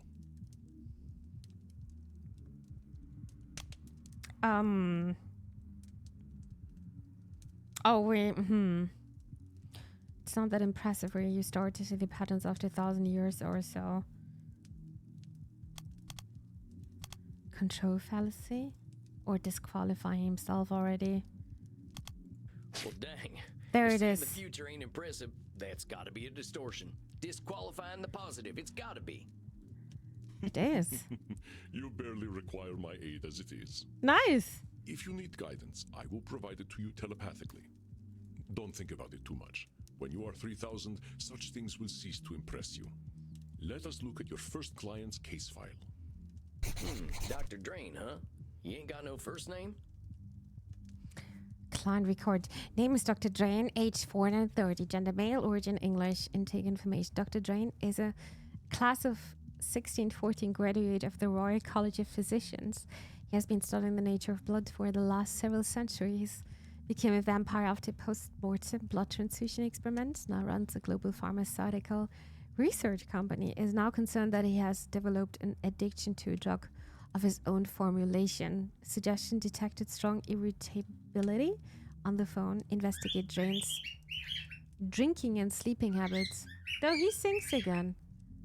No, that's actually Leo, and I think Zazu wants to disturb him a tiny bit. A tiny bit. Many vampires go by one name. Families and titles seem to become more abstract after a certain age. Oh, I see. Huh. So is it funny that he kept the title? Fun fact about blood. Printer ink is more expensive than blood. Dude, that stuff is actually very expensive, yeah. Indeed. You catch on quickly, despite your habit of Leo, disqualifying baby. the positive. I will let you work now. I shall be meditating in my coffin, but I will sense when you need my help. But Samuel, I know you can handle this. Be yourself, and all will be well. We got this. Now this time we're gonna sit on the other chair. Oh, Satan bless it all, I hate flying. oh, he's definitely English. Hey there. God's blood, what on earth are you? My name's Sam. I'm the new therapist. Make yourself comfortable, Dr. Drain. And American as well. Good God. It's not enough for you lot to take over the world of the living. Even the halls of the dead aren't safe from you. Oh well. I suppose your lot are all into this touchy-feely stuff, aren't you? And ignorance, even American ignorance, is bliss, I suppose. Oh, sweet ignorance, how I do wish I knew thee. Actually, I think Jane actually doesn't like me. And it's actually super important that you are doing the first session is like, okay, do I actually like my therapist? And Jane clearly doesn't like me at all. Phenexa streams are best for house cleaning. When world is mopping the floors in the middle of the night. Probably someone who is moving out tomorrow, huh? Or at least trying to move out soonish. Jane just doesn't want therapy, that's all. It's actually also giving me these vibes, yeah? He's not ready. Maybe we can change him, huh? Damn it, how am I gonna work with this fella? I gotta ask Annie. Are you all right, Samuel? Not really. You gave me this fella as my first client? Why not? He is clearly hiding very little about his state of mind. How am I supposed to help him when he already sees me as the bad guy? Use your instincts, Samuel. Think about how you have felt in your darkest hours. What does this poor vampire want? Just love. He wants a reality check. He wants to leave. He wants to complain.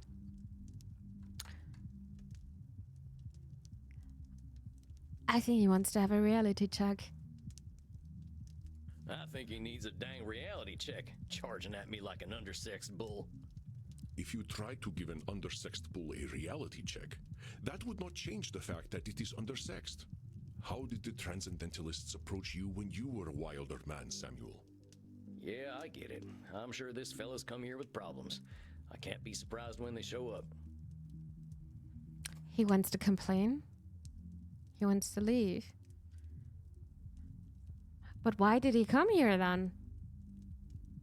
DT also had this theory. He doesn't want a therapy, that's all.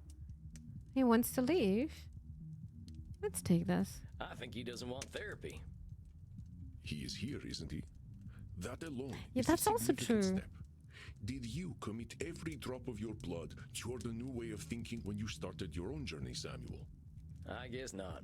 Just seems awful funny to come all the way out here and act as if he doesn't want any help. Then he just wants to complain. Some people just want to get listened to sometimes. I'm going to go now. I'm tired and I need to wake up somewhat early anyway. Good night, everyone. Good night, dear pants. Sleep well. And good luck tomorrow. I hope that appointment is going very fast and they're not going to bother you too much. He's just getting comfortable, I expect. Or at least his version of comfortable. Good night, Pancake. Oh, Pancake is such a cute name. I want to call it Pancake. Oh, that's such a cute name. I kind of want to yoink this health angel. Oh my god, that's such a cute name for Pan. Am I allowed to call you Pancake Pan? It's such a cute name. I love this name. Oh, he's just getting comfortable, I expect, or at least his version of comfortable.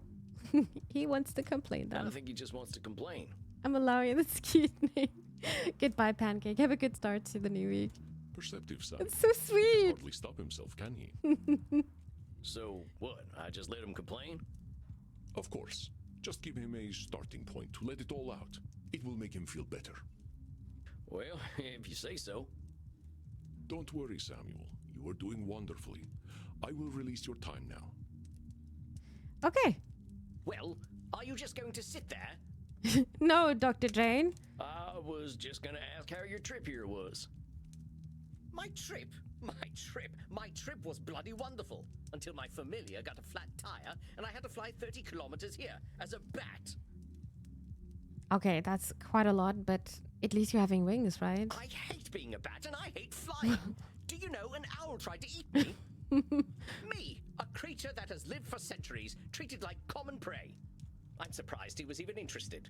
You should see what an ugly little beastie I am when I transform. All I could do was screech and squeak until he went away. Well, I suppose I'm alive, in a manner of speaking anyway. You all right there, pal? Yes, I'm fine. Well, I'm not, of course. I wouldn't be here otherwise. But for the sake of conversational integrity, fine. I take it you read my case file and know why I'm here? Yeah. He was going through breakup. His Orsta. He has an addiction to his own medicine. You're here for an addiction problem. Yes. Embarrassing, isn't it? No, I don't think so. What's to be embarrassed about? I remember when Ulysses S. Grant was president. Didn't seem to bother him. Oh, well, of course. How wonderful it is that I share the mental failings of people who only live a single lifetime. Hey, come on now. There's a part of us that's still mortal. Can't help that, just like we can't help being dead. So I'm discovering. Look, I just need some tips and I'll be on my way. Just give me all the tricks. Whatever one does to make addictions go away. I wish it would be that easy. I mean, we're having literally hospitals for that all. Tips? Let me think. Suggest a milder addiction, suggest something tasty, suggest a hug, suggest there is no easy solution. I think everyone is different with that, but maybe the milder addiction going slowly away. Oh, I don't know how it is to live with an addiction, but I think sometimes it's good. For some people, it's working out to go is it called cold cut? Like the radical way. Sometimes that helps, but some people, they can't deal with that. Then it needs to be a milder one. Something tasty that would maybe go into another addiction. People who are actually tending to build up an addiction, or they're having an addiction, they're most likely gonna find another alternative. There are no easy solutions actually to this one. Sometimes heavy addictions are broken by milder addiction. Yeah, that's true. I really don't want to suggest a hug because I don't think that would help him. Generally speaking, there are no easy solutions. I know that sucks to hear, but we're gonna figure this out. I hope this is gonna. I don't want to make him angry with this answer, but I hope it's gonna go into the direction I want to go. You know.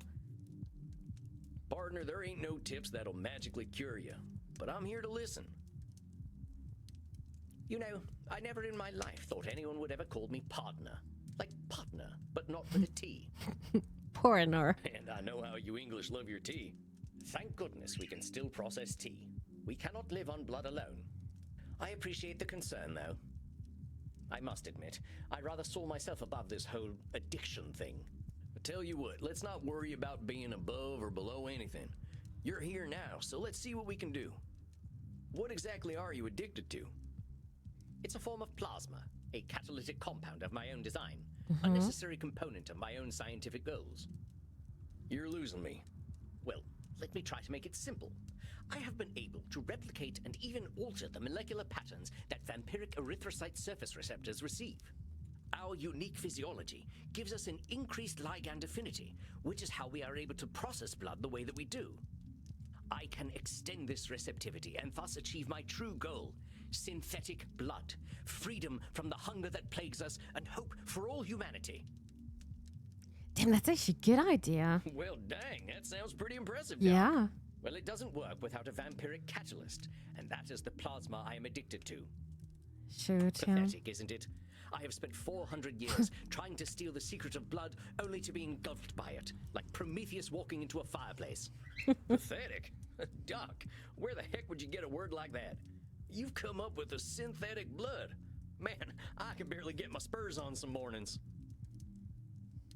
Maybe you've had a setback or two, but give yourself a little credit, compadre. Compadre. Credit? For wasting 400 years? Practically speaking, I'm in the same place as I was back when King James was in power. Only now I have a drug problem. He's definitely disqualifying the positive here. And he is also kind of labeling himself with pathetic. Perhaps I must face facts. My professor was right. Nothing we ever do will make a damned bit of difference. Samuel, listen to him. Yeah. Do you recognize his patterns of thought? I do. There's some distortions in there, ain't there? I knew you would sense them. Invite him to talk more about this failure of his. I'll do my best. We're actually not bad, huh? Now hold on just a minute there, cowpoke. I've heard you talk a lot about failure.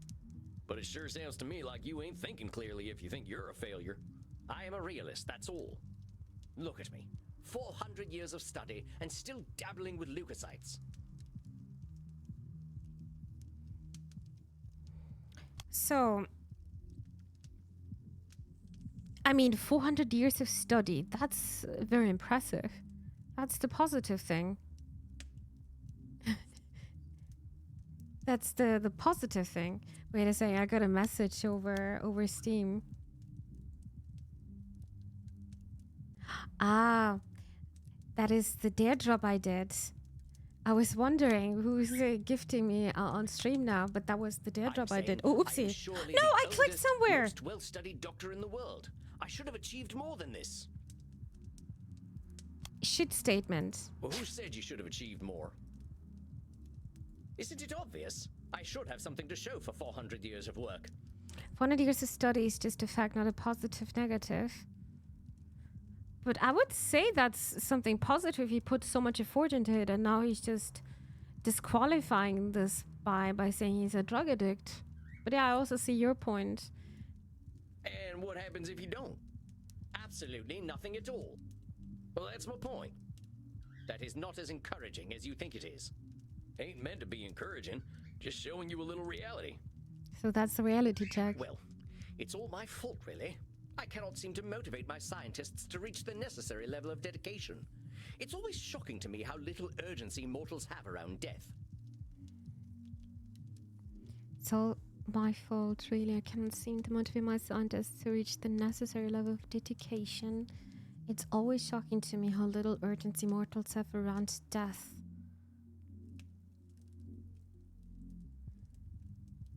Nosferatu thinking?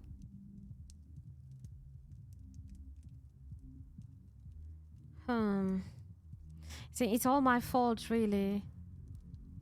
Always shocking to me how little urgency mortals have around death. Control fallacy? You think so? We can try. So Oh, it's very all your good. fault that you haven't come up with the perfect synthetic blood. It can't be Very anyone good. else's fault.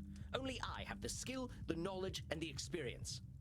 He's trying to take control by saying it's all his fault. Yeah? Yeah? Pardon me for saying so, Doc, but it sounds like what you're doing is pretty dang complicated. It sounds to me like you're some kind of god if you expect control over life itself. Please, I'm a scientist, not a spiritualist. It is not control I seek, but understanding. And are you ever gonna have perfect understanding? No, of course not. I'm not a wizard. So how about not putting saving the world on one person, Doc? That is a simplification, but I take your point. As I was saying, now that I'm addicted to my own drug, I have joined the ranks of mortal celebrities in my utter irrelevance. Now that I'm addicted to my own drug, I have joined the ranks of mortal celebrities in my utter irrelevance.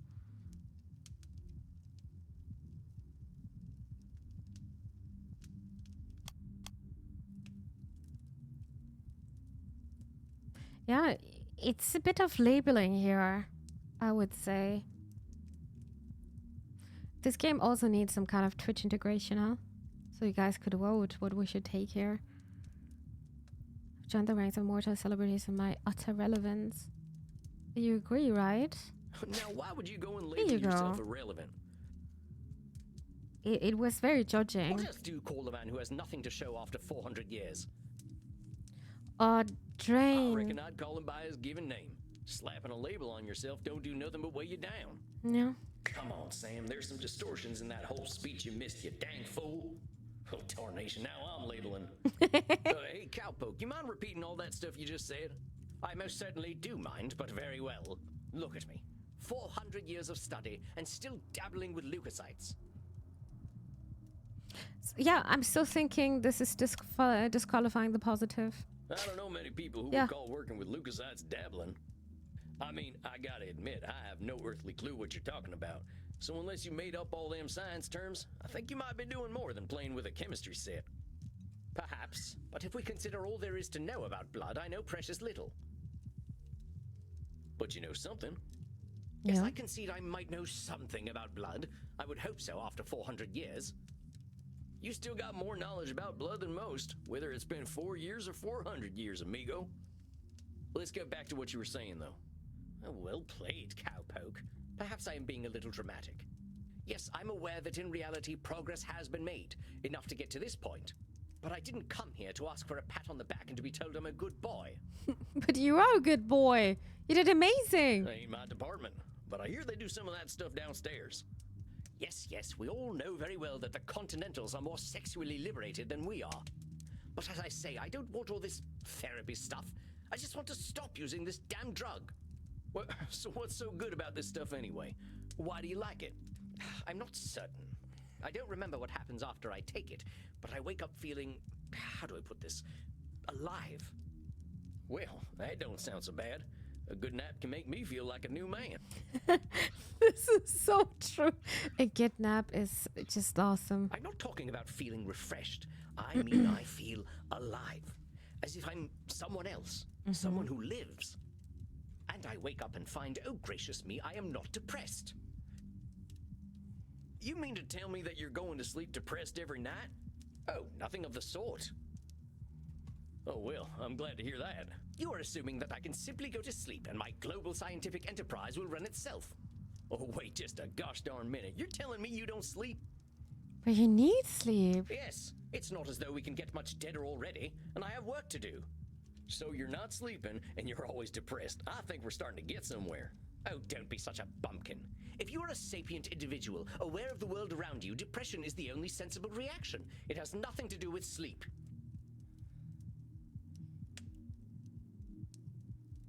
That's some kind of a bold statement.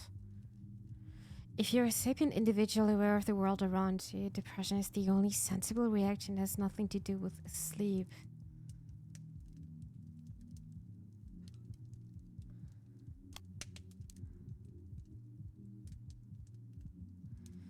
I honestly don't know what to take here. For me, it's just like a statement he's doing. Control fallacy, maybe? It's pretty rough what he's saying, for sure. It's not labeling. Disqualifying the positive, no. Should statement. If you're in...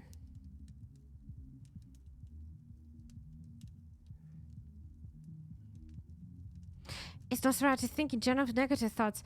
Let me see if I can get there very fast. I guess we can't do this when we're in therapy. I'm not finding this anymore. No, or this way. Sometimes things can seem black and white, win or lose, family or feast, live or die, like everything a big shot on. It can feel like we've got only two options: winning the day, ending up with that stake in the heart. That's for how to think. It's thinking in extremes and ignoring all the in between. Stress us out when stakes are high. It is like Nosferatu think. I'm just gonna take that. Come on now. Players it's a big are world reminded out to there, stay and different things hydrated. are depressing to different people. Thank you for reminding us. Everyone reacts to things differently. Ain't it true that a sensible person, as you call them, might even be a different degree of depressed? Very well, I suppose I might have been using a bit of mild hyperbole. Mild is putting it mildly, Buckaroo. Yeah, it's very radical. Buckaroo? Now I'm even more depressed. Regardless, I didn't come here to be a whiner. Oh, boo-hoo, on life is hard. Yes, we all know it's hard. Ah, that's also, Didn't come here to be a winner. Oh, boo, on life is hard. Yes, we all know it's hard.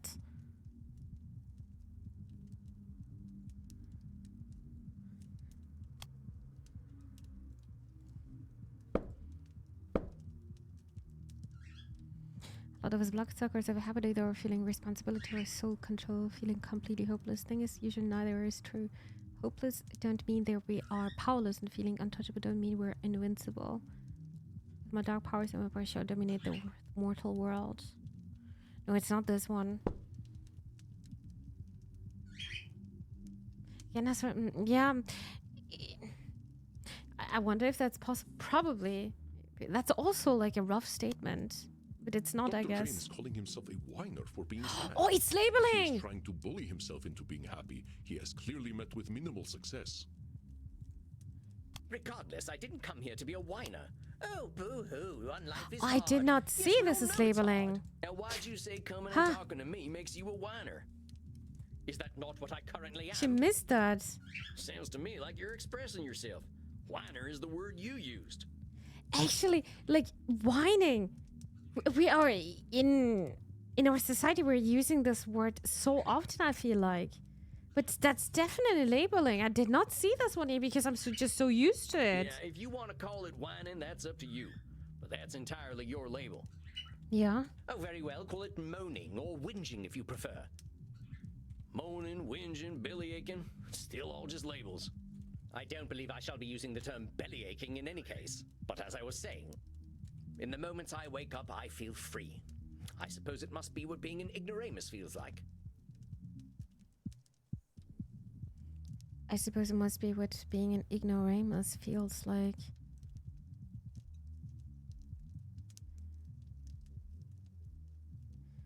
Is this a should statement then? Because it must be control fallacy.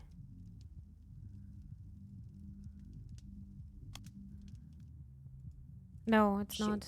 for once in his life, he experiences a positive in feeling. Oh, and he just calling immediately the invalidates it. positive. Perhaps we can simply diagnose him as English. In the moment, No, so it's you're this telling me one. you feel good when you wake up, and then you call yourself an ignoramus. Mm. Before you even get a chance to reflect on feeling good, you're insulting yourself. That's what I like to call disqualifying the positive. I'm simply stating facts. Stating facts shouldn't impede an argument. What good is that fact doing anyone? It's about as useful as an empty holster. Prescribe him to watch your stream. Yeah, I should give this. I should prescribe this to everyone, huh? I'm meeting. Lest I somehow forget that you were a cowboy. About this drug, though. Oh, very well. I suppose I might be discounting my experience. I don't know how to say this, amigo. You really don't like letting yourself be happy. Honestly, I'm failing to see the problem with taking this stuff. Seems like it's making you get the rest you need and it makes you feel good. What's the problem? First of all, I do not need to rest. And partaking of this plasma does have downsides. I think he needs to rest, though. What kind of downsides? I do not know what happens when I partake of the substance. However, when I wake up, I feel refreshed. But I also smell of blood and sex. Once I even woke up wearing a football jersey. It was most distasteful. I guess you must be having some kind of good time. That is not my idea of a good time. I'm Dr. Drain. I am intelligent and worldly, not some ill-bred monster. I don't go gallivanting into godforsaken places to engage in depraved coitus and the consumption of dirty blood. It sounds to me like you're real good at denying yourself things. Well, I should be better at it. Should statement. You know, Doc, Easy. a wise old vampire recently told me something I'm about to tell you. You keep talking about the things you should be doing. You, compadre, are shoulding all over yourself. Oh, well, that is vivid, isn't it? I can now add incontinence to my already considerable list of faults. I'm being serious. I'm listening to you tell me I should be doing this, and I shouldn't be doing that. I feel he didn't sleep for 400 years since he was doing this. Yeah, for sure not. And I mean, that's also. I mean, we played yesterday the game called Exhausted Man. That game was also showing you, yeah, when you're exhausted, just sleep and do your tasks later on. Because when you are just sleepy, you're not doing them properly, or it just takes longer. And I think our doctor here should also get some sleep, huh? Yeah, bro forgot he's immortal. It's not like he's losing time by sleeping. Yeah. I mean, he studied for 400 years. But who gave you all them shoulds and shouldn'ts? I don't know. It shouldn't matter, should it? I've been dead for over 400 years. It's the oldest stuff that sticks with us, amigo. We all got traumas. Heck, we're dead men. That's traumatic no matter what. What we gotta start with is you. You've been through a lot. Don't rope yourself up so tight. Listen, we're doing good work already, I know it. Now, let's not push too hard. I would really like you to think about where all them shoulds are coming from before we meet again. And be good to yourself, all right, partner? Don't feel like you gotta go cold turkey on that plasma stuff. Oh, it was not called cold cut. It's called cold turkey. Cold cut is something you can eat, right? Yes, well, all the same, I'd rather not do it at all. Is that actually gonna happen, though? It might. You're dipping into it tonight, aren't you? Nobody said this to I was me. thinking about Cold it. turkey. I mean, cold turkey can also be some kind of cold cut, huh? All right, partner. Just give yourself a little compassion. That's all I'm asking. I'll admit, you've given me some things to think about.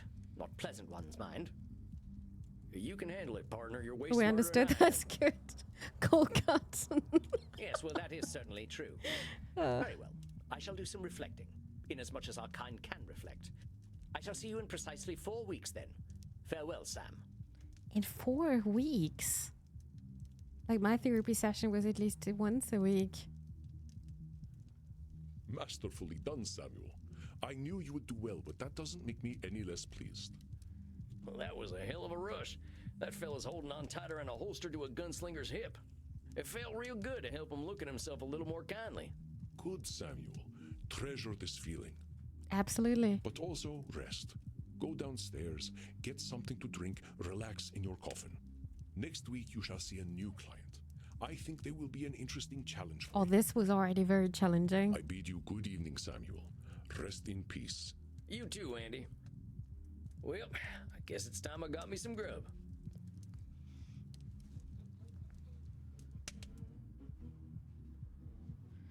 All right. Oh, party time! Well, that's it, I guess. My first client. Can't believe I'm doing this therapy stuff already. I sure could use a drink. I'll check in with Crimson. Well, if it isn't Yosemite Sam, how you doing tonight, partner? Sorry about the no. It's okay. I can see you were writing. Go hang out with the interesting Berlin couple, right? Mm-hmm. With the special requests. Let's say it this way. Hi, Darian. Welcome to the stream. Hope you're doing good. Better already, hearing from someone from the States who knows the lingo. I actually just forgot to check out the sound settings. I don't know if this is actually good for YouTube. I just realized. Ah, kacke. I'm not from Not any so late. states, cowpoke. District of Columbia girl here. I figured you must have been coastal. You sound a little more polished than No, I I do. mean, DMCA wise, it's also in the background a tiny bit because we're talking to her. You should hear my German. Maybe some other time. My brain's full tonight. I had my first therapy session with a real client. Oh, yeah? How do you think it went? It was great. I reckon it was a bullseye on my end. You should I have wanted to seen say it me was okay. wailing, blam, disqualifying the positive kapow. I'm glad to hear it. Someone has got to sort these vamps out. They know how to hold on to their problems. You ain't kidding. Living or dead, once people hit 70, they get pretty dang set in their ways. You know Andy still uses a typewriter? I can't get that gorgeous man to see the light. And let's hear German. I mean, I can just speak German. We don't need the game for that. I was actually thinking about doing a redeemable, translating everything into German for a minute or something. I was actually thinking about that. I was scared of people. But I thought you're an English streamer. Yeah, I'm a bit scared of this. Keep it up, cowboy. You're a breath of fresh air for these ancient ones. Anyone ever tell you you're wise beyond your years, Crimson? You must have had some life. Afraid I'm exactly as wise as my years. How old do you think I am, cowboy? Oh no, we can't. Oh no, I don't want to. 25, 30, 35. Don't fall the trap.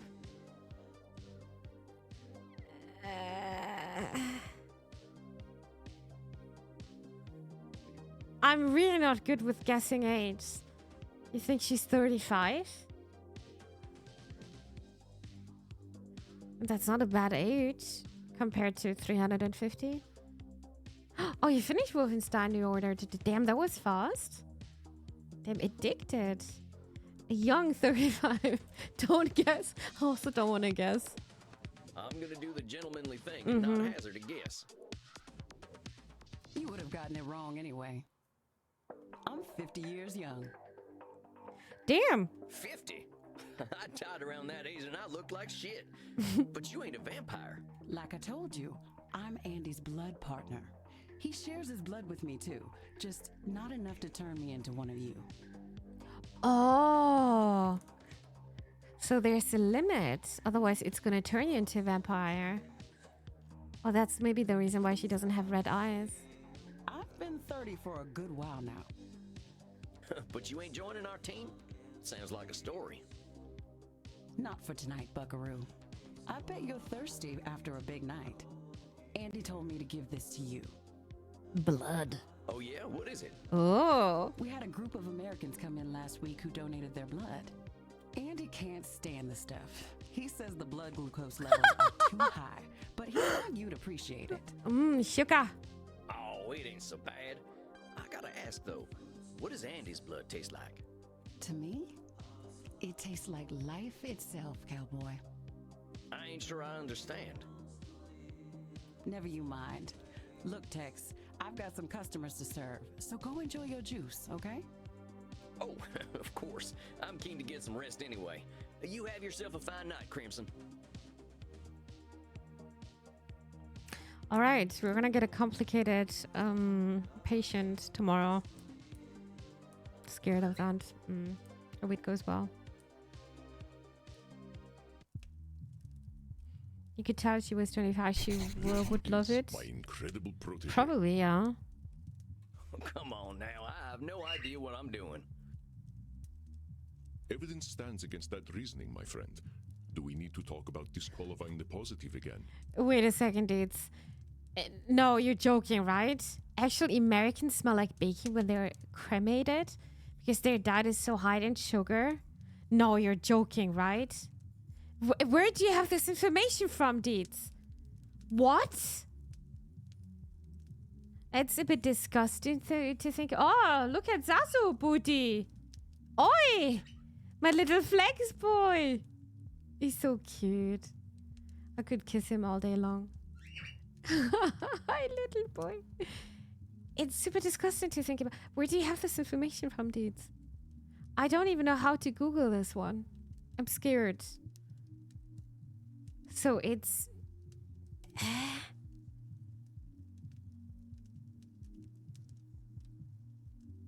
because of the high glucose in their blood. Not the blood.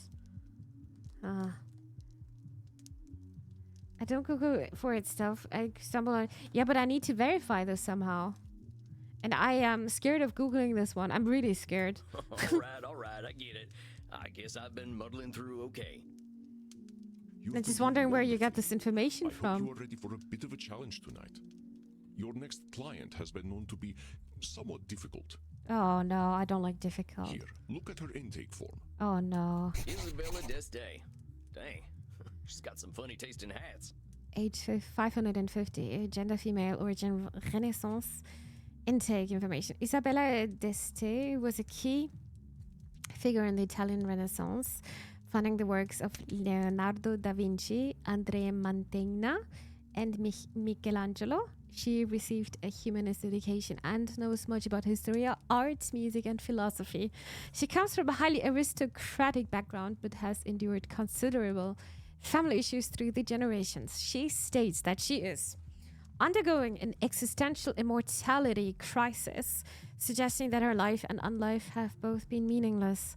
Suggestion: be exceedingly polite. Okay. That should be doable, right? Yeah, did I write something else here? Oh, that's a recession here of Dr. Drain. Addicted to your plasma that makes him black out and do things he dislikes doing.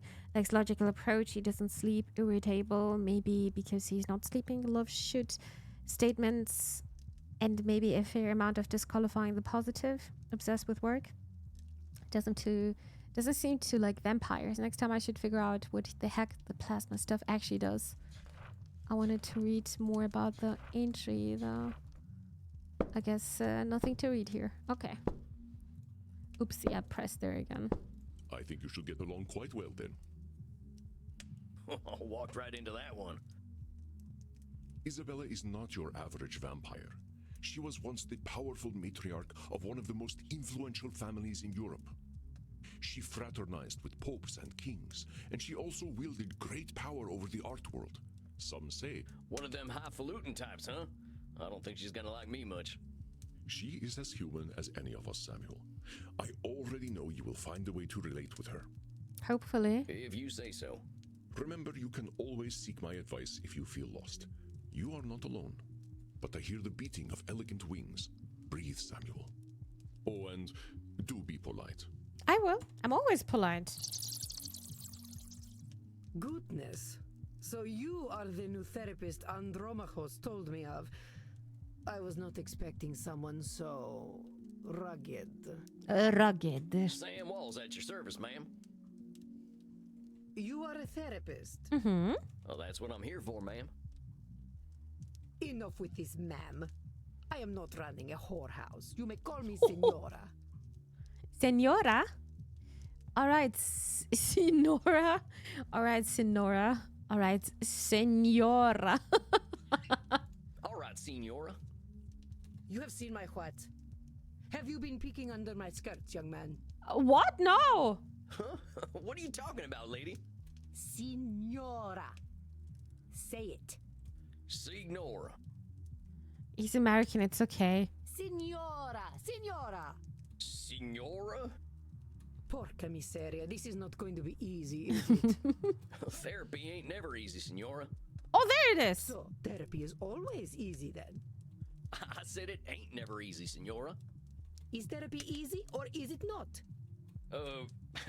Not, I guess. Oh, how are we to examine my inner demons if your own speech is so diabolical? You know what? Let's start over. Greetings and salutations, Senora. I am most honored to receive you in my humble office. Very well. I suppose it will do. I'm just here to help, Senora. It says here on your intake forms that you've been having a tough time lately. A tough time. Indeed, yes, it has been a tough time. The realization that not only am I a corpse, but that I have been a useless corpse for nearly 400 years is a tough time. So what set off this feeling that you're a corpse? I saw a film at the cinema. Mm-hmm. Hey, I love the cinema. Bond with her over movies, bond with her over actors, bond with her over Hollywood glamour. I don't care about that. But movies can be great. Well, not many of our kind are movie buffs. What are some of your favorite films? I would hesitate to say favorite, but there are some films that are more acceptable than others. Oh, you did the research, Health Angel. Thank you for doing that. So some of them are saying with very weak bodies, it smells like bacon. It's crazy. Yeah, that's crazy to think of. Wow, this is one of the facts I don't think I will ever forget now. Holy moly. For instance, Thank you for doing the research. Dusk, Crazy. or In Search Random of fact deeds Sadness today. are engaging explorations of the mortal condition. Oh, I ain't heard of them. You ever seen The Three Stooges? Utter vulgarity. I do not waste my time with such nonsense. Alas, these Stooges 3 would be preferable to the abomination I saw at the cinema that made me realize just how dead I am. It was a most terrible film, one that shook me to my core. The pain of it lingers with me still 5 years later. Well, movies can be pretty powerful. Heck, I remember seeing one of the first films. There was a train coming right for the audience. We thought we were dead for sure. This film was not powerful, it was meaningless. It said nothing, did nothing, less than nothing, as loudly and garishly as possible. And the audience, fools that they were, cheered, applauded this desecration of the mind. I hate this film with all my being, for it has done the cruelest thing. It has revealed the dark truth. This life that I cling to has no purpose. Dang, what the heck was this movie? Yeah, I'm also wondering. Space Wars, right? Wait a minute. Space Wars, Walkers. the big science fiction franchise? Sorry, I pressed my finger. I was resting on the space bar. Yes, I believe it is important to understand modern media diets. But that's the movie that gave you your personal crisis? Mind your tone. Do not think me a fool. I know it was not high art. But the money it made, it would make even the Pope blush. This stinking trash. This is what the people want. You see, I understand now. My attempts to infuse art with meaning were pointless. All that I am, all that I ever was, is dead. That sounds like control fallacy. But it's not. For such a complicated woman, the answers are overly simple for Signora d'Este, are they not, Samuel? You see, I understand now. My attempts to infuse art with meaning were pointless. All that I am, all that I ever was, Or is Nosferatu. dead. I just know she's talking about the Star Wars race saga. Really?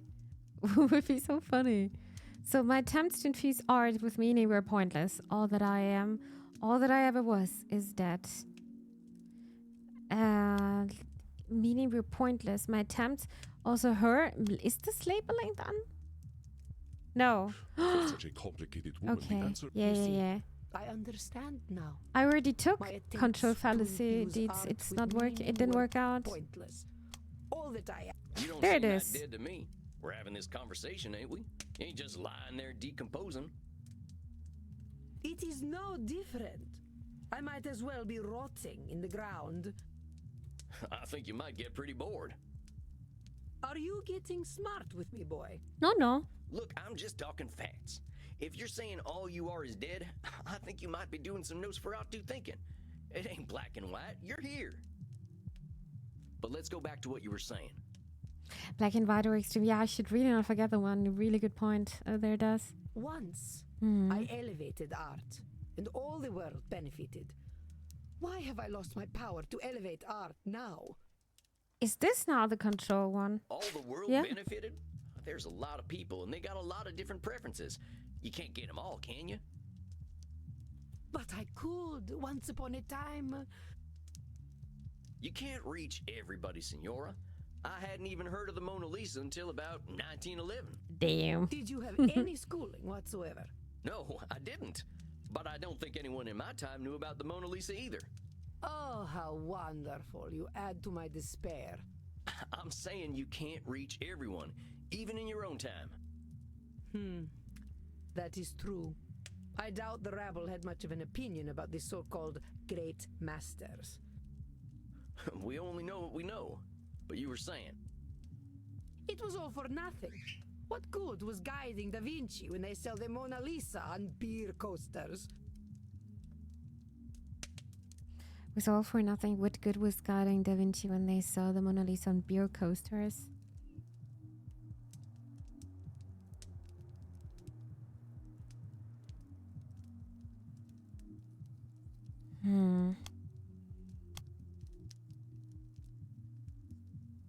Come on now.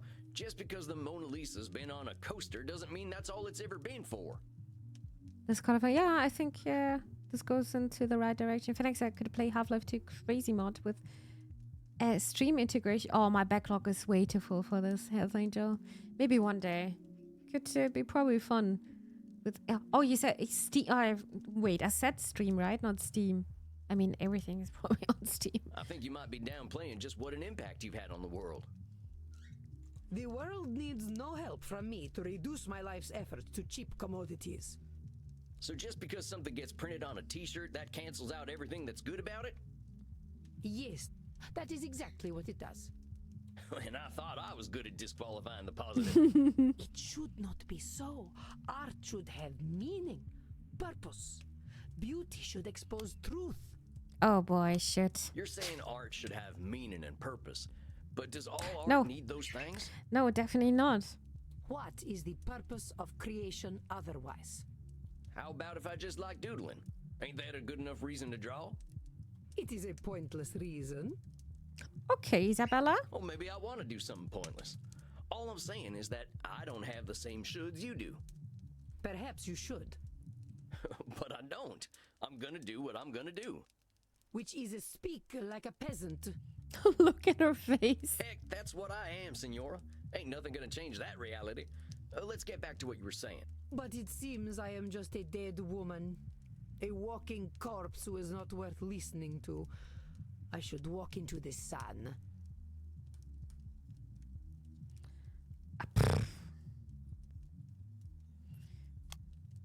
I'm just a dead woman. She's labeling herself as a dead woman. Now, why have you gotta go and call yourself names? They are not names, they are my reality. I am a dead woman, and I am a corpse, am I not? Is that all you are? This is how I am defined by the world. Seems to me you're the one using them names. Hell, I think I'd be a little afraid of calling you a corpse. As you should be. Allow me to continue. Of course, senora. You know, you make me sound rather mad. Like an old woman, railing at the world, screaming into the void, all to no purpose. Look, Senora, all I'm trying to do is show you where you're a little rigid in your thinking is all. You're expecting a lot from the world and a lot from yourself. It ain't no surprise that you're gonna be disappointed over and over again. I suppose that is some insight. Indeed, I have been in a state of disappointment from the moment I was 16. The state of disappointment from the moment I was 16? And how old is she? Like, what was it saying?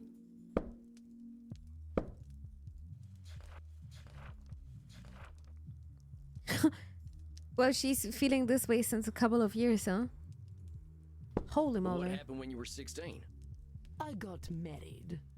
Oh. I think I get it. You absolutely do not get it. You are a man. Well then, help me understand. Frankie, my husband. He taught me the meaning of disappointment. Damn, that's very rough to say. About marriage? Oof. He taught me the world was built upon lies. These things men proclaim as values. Truth, beauty, the spiritual. They were all fiction. But if men did not live according to principle, I would.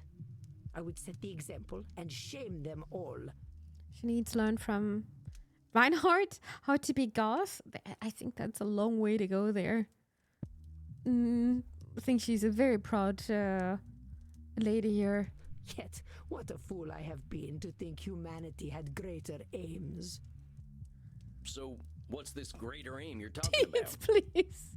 I received a humanist education as a child. I was taught that the pathway to God was through rationality and a questioning mind, not slavish devotion to tradition. This world is not Eden, but it could be.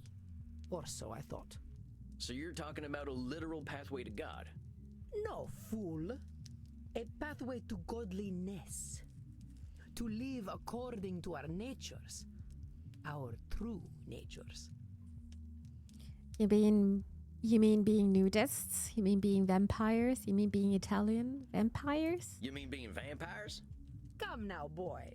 Nothing could be further from natural. All this foolish hissing and copulation and blood drinking does not bring us closer to God. But it does give us more time to find the path. Well, talk to me about this pathway to God. How do you reckon we find this path? I reckon nothing.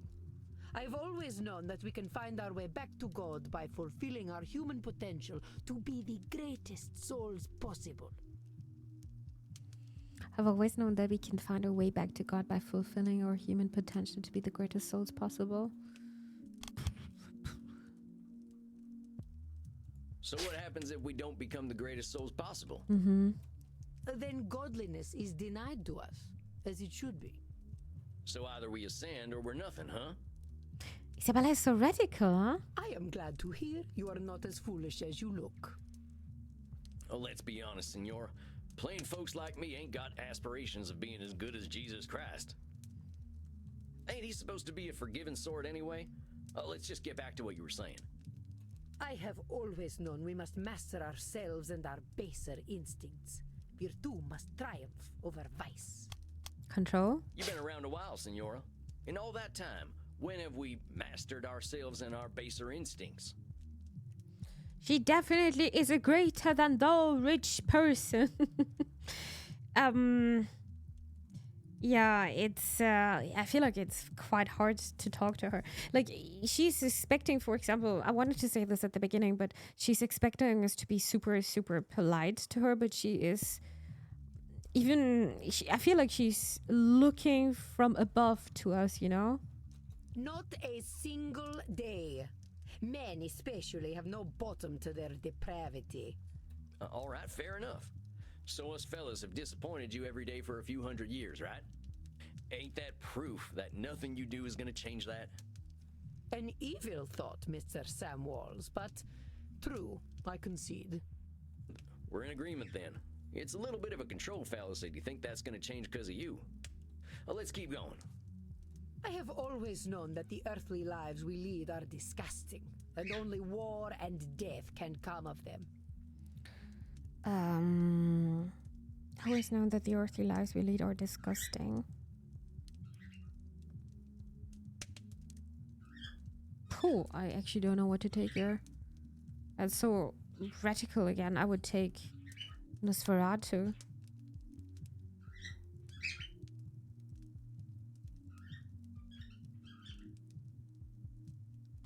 Hold up There just you go. a sec there, cowpoke. You really think all we can do is sow death and destruction? I do not poke cows. Do I look like a farmer? I know the muffled music in the back. Really? Actually, I did not... Is there a streamer mode and I missed it? No. You sure you know this one? Come on, Senora. You've been alive to see what? 15, 20 billion people live and die? Very black and white thinking, yeah. And I really dislike this way of thinking. It's actually quite annoying to me. It's like you don't want to open your eyes for other things. You really saying death and destruction is all each and every one of them ever amounted to? Well, perhaps not individually, but as an immortal, I look at the greater arc of history. Well, most of us ain't looking to contribute to the greater arc of history, but that don't mean life's pointless. That's some Nosferatu thinking, I'll tell you what. But let's continue. I have always known the people have become fat and lazy, and living within the Garden of Eden is impossible in such a state. Nosferatu?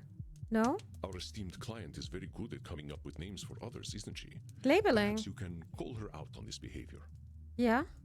Then she's labeling other people. Sounds to me like you're coming up with labels for kicking people out of the Garden of Eden. Yeah? Is that all we amount to? Fat and lazy? Look around your own country, boy. Look at me. See my disgusting rolls and saggy features. Would you let me into the Garden of Eden? Well, depends if you're a good person. Well, sure, why the heck not? Yeah? I am glad you are not the gatekeeper then.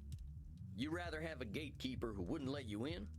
Listen, Senora, you gotta go easy on yourself with them labels. Well, let's keep talking, though. I have always known we should act with dignity if we would take our place at God's side once more. No. I think this here's the meat of it, Senora. The filet mignon. I wouldn't let her in because she's simply not a nice person. No, she's judging so much about other people. Yeah. Yeah, the black and white thinking. I fear your French is even worse than your Italian. Maybe. Here's the thing, Senora. Who came up with all them shoulds that'll take you to God? Why, the greatest thinkers of history that I studied in my youth. Plato, Aristotle, Cicero, Aquinas. Sounds like a bunch of dead guys to me. They really had it all figured out way back when, huh? Well, of course not. How foolish do you think me? Not at all, Senora. Just questioning where all them shoulds are coming from. But let's keep going. So you think you are so very clever, do you, boy? That by pointing out my distortions, you have won? Oh, no. That is where you are truly the fool. I already know how wrong I have been, that I have been chasing an impossible fiction all my life. Indeed, I now believe that even if we did follow the pathway to God, once we reach the end, we would discover that he, too, was a work of fiction.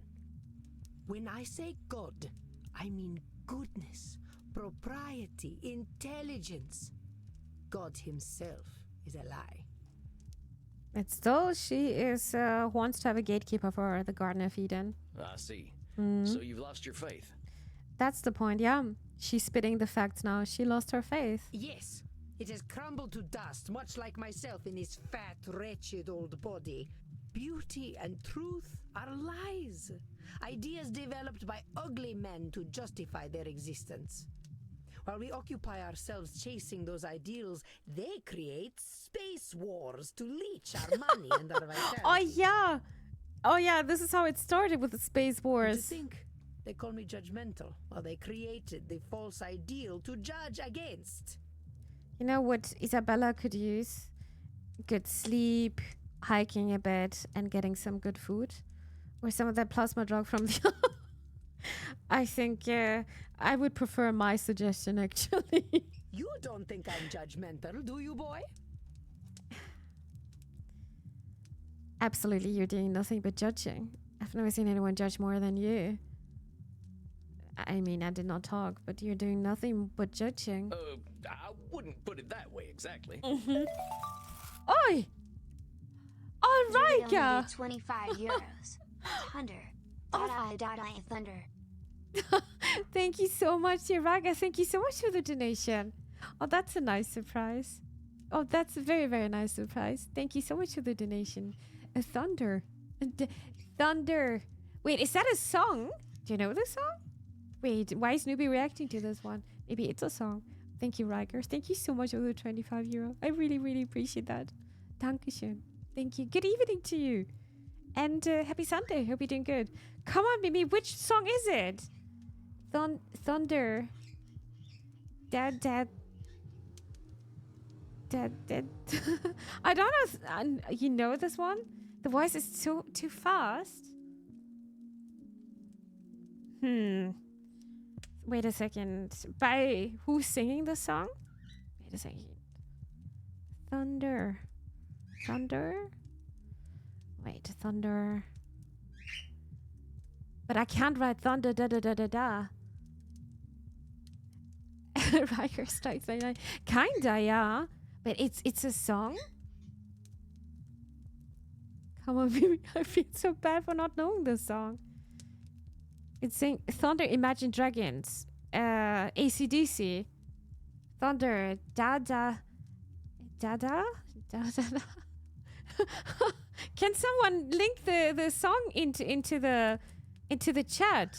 I cannot listen to it though because of DMCA, but I want to see the thumbnail at least, or who's the singer? I really have no idea. Most of the people is asking for a song and Reddit being like, it goes like dip dop dip, and people are guessing it. Oh, it's AC/DC. Give me a second. I'm gonna mute the microphone so I can listen to the song. Yeah. Thunderstruck. Give me a second. I'm gonna mute myself.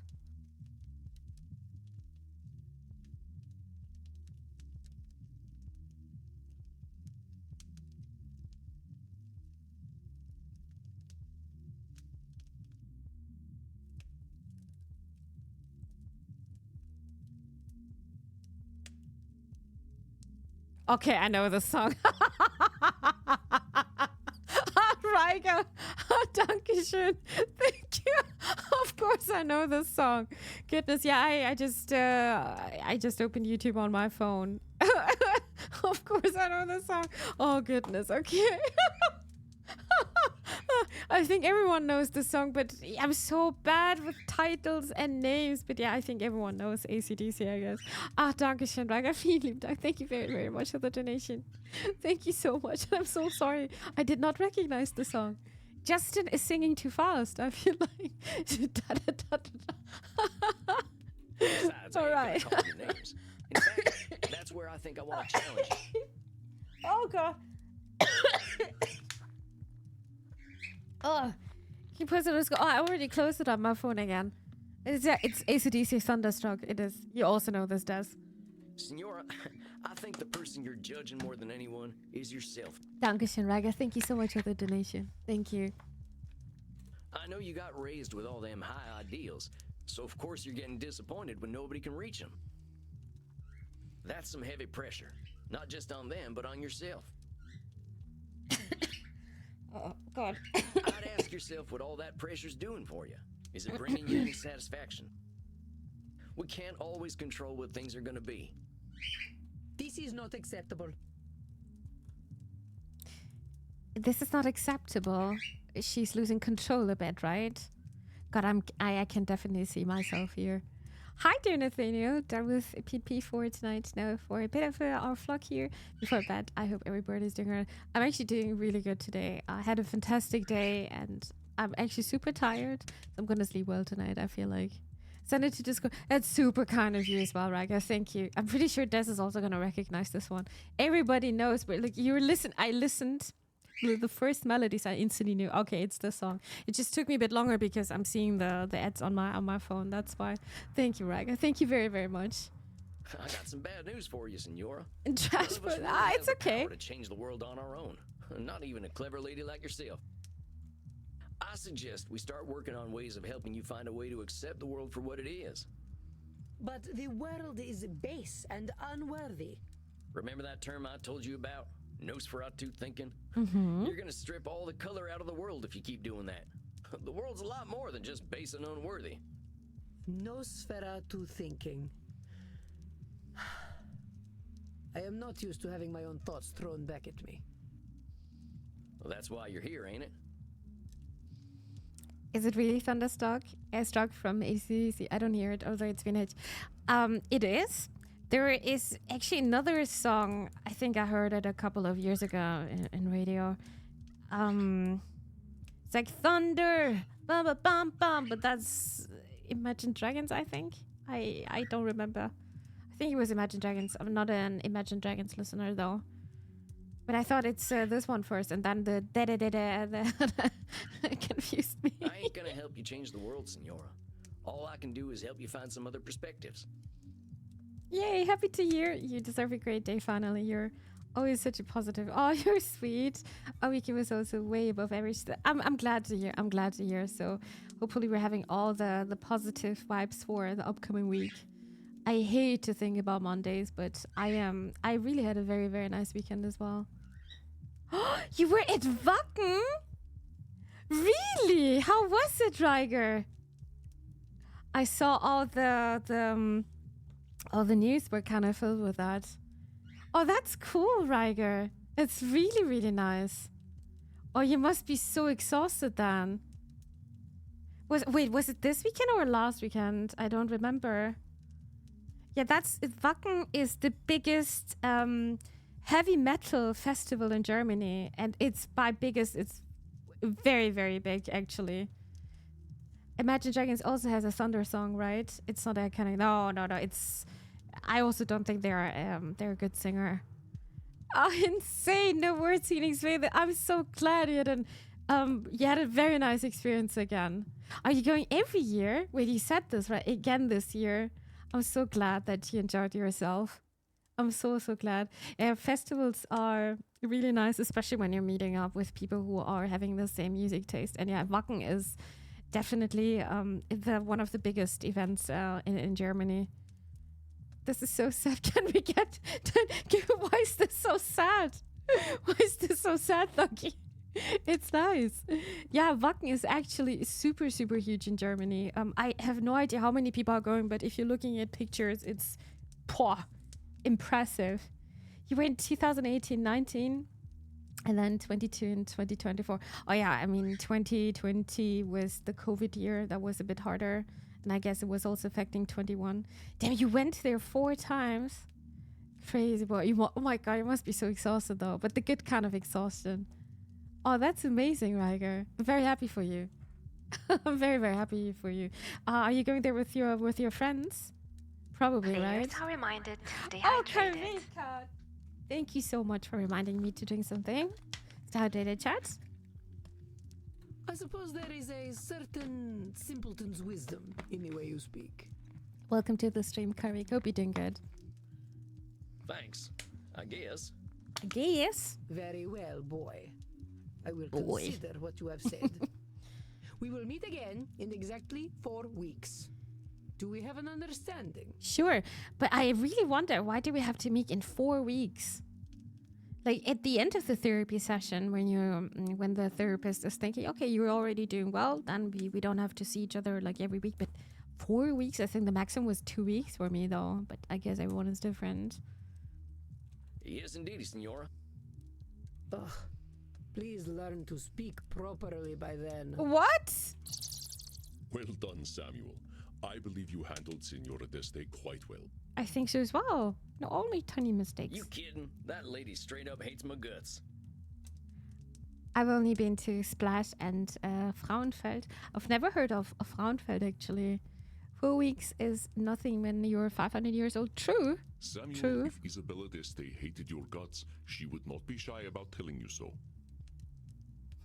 That I believe.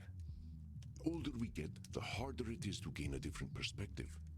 Have patience. We are not all as wise as Samuel Walls. I'm not wise.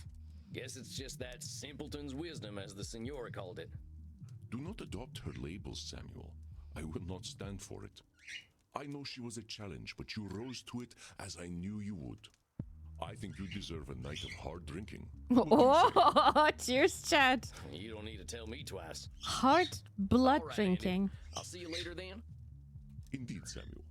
Enjoy yourself. Excellent work tonight. Rest in peace. Oh, it's in Switzerland. Oh, that's maybe why I never heard of this one. Oi. Dang, I think that's enough abuse for one night. I could use a drink and a quiet night. Wait a second. Do we have a new entry, Nor? About her, right? Isabella Deste thinks her life was meaningless because modern art is meaningless too. Apparently, this rise of the Spacewalker movie set her off. Extremely high-minded, major issues with her former husband. Thinks most people are corrupt, especially menfolk. Used to be a devout Catholic, not so much anymore. Likes to be in control. Maybe a lot of control fallacies. Next time I'll dig into the family stuff. Seems like there's a lot of anger there. A lot of disappointment, yeah. Hey, cowboy. Hey, You have a cowboy. long face. I used to say the same thing to my princess. Your daughter. My horse, actually. She never really understood the joke, but I still like telling it to her. You didn't answer my question, Gunslinger. What's got you down? Wacken is awesome. You party and drink things you've never heard of in your life. Well, there's always the first time, huh? And that sounds like a very, very nice time, to be honest. I'm glad. That's high noon, somewhere in the world. You did great, thank you. Oh, I just finished. It's actually up with pretty my good. second client. She gave me a tongue lashing to remember her by. You ever talk to someone who's so educated and refined that they make you feel like a space alien? Only everyone I ever met in law school. At least until I learned to speak their language. You're a lawyer? Oh, wow. Was, and no, I wasn't the blood-sucking kind before you start with the vampire jokes. Just a wide-eyed DC do-gooder. Wow, I am actually amazed. It's the first time after 3 hours someone is actually writing marry her. I am very surprised, chat. I was expecting this would drop way, way faster. Because we're playing a visual novel, you know? I don't know if we can do, though. We played Flunkyball with ravioli for the breakfast. Oh, that's so classic, right? With the ravioli. What's Flunkyball, though? I've never heard of Flunkyball. So active, right here. But I get what you're talking about. People can use language like a membership card. You don't speak the lingo, you don't get in. Well, that's just what I mean. I just ain't sure I've got the lingo for a 500-year-old high society Renaissance woman. Never heard of Flunkyball? No, what is it called in German?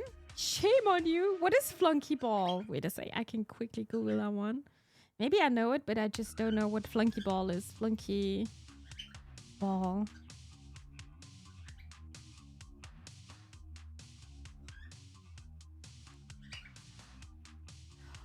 Oh, it's beer ball? It's a drinking game?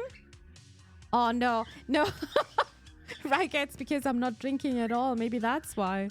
Oh, it's a drinking game.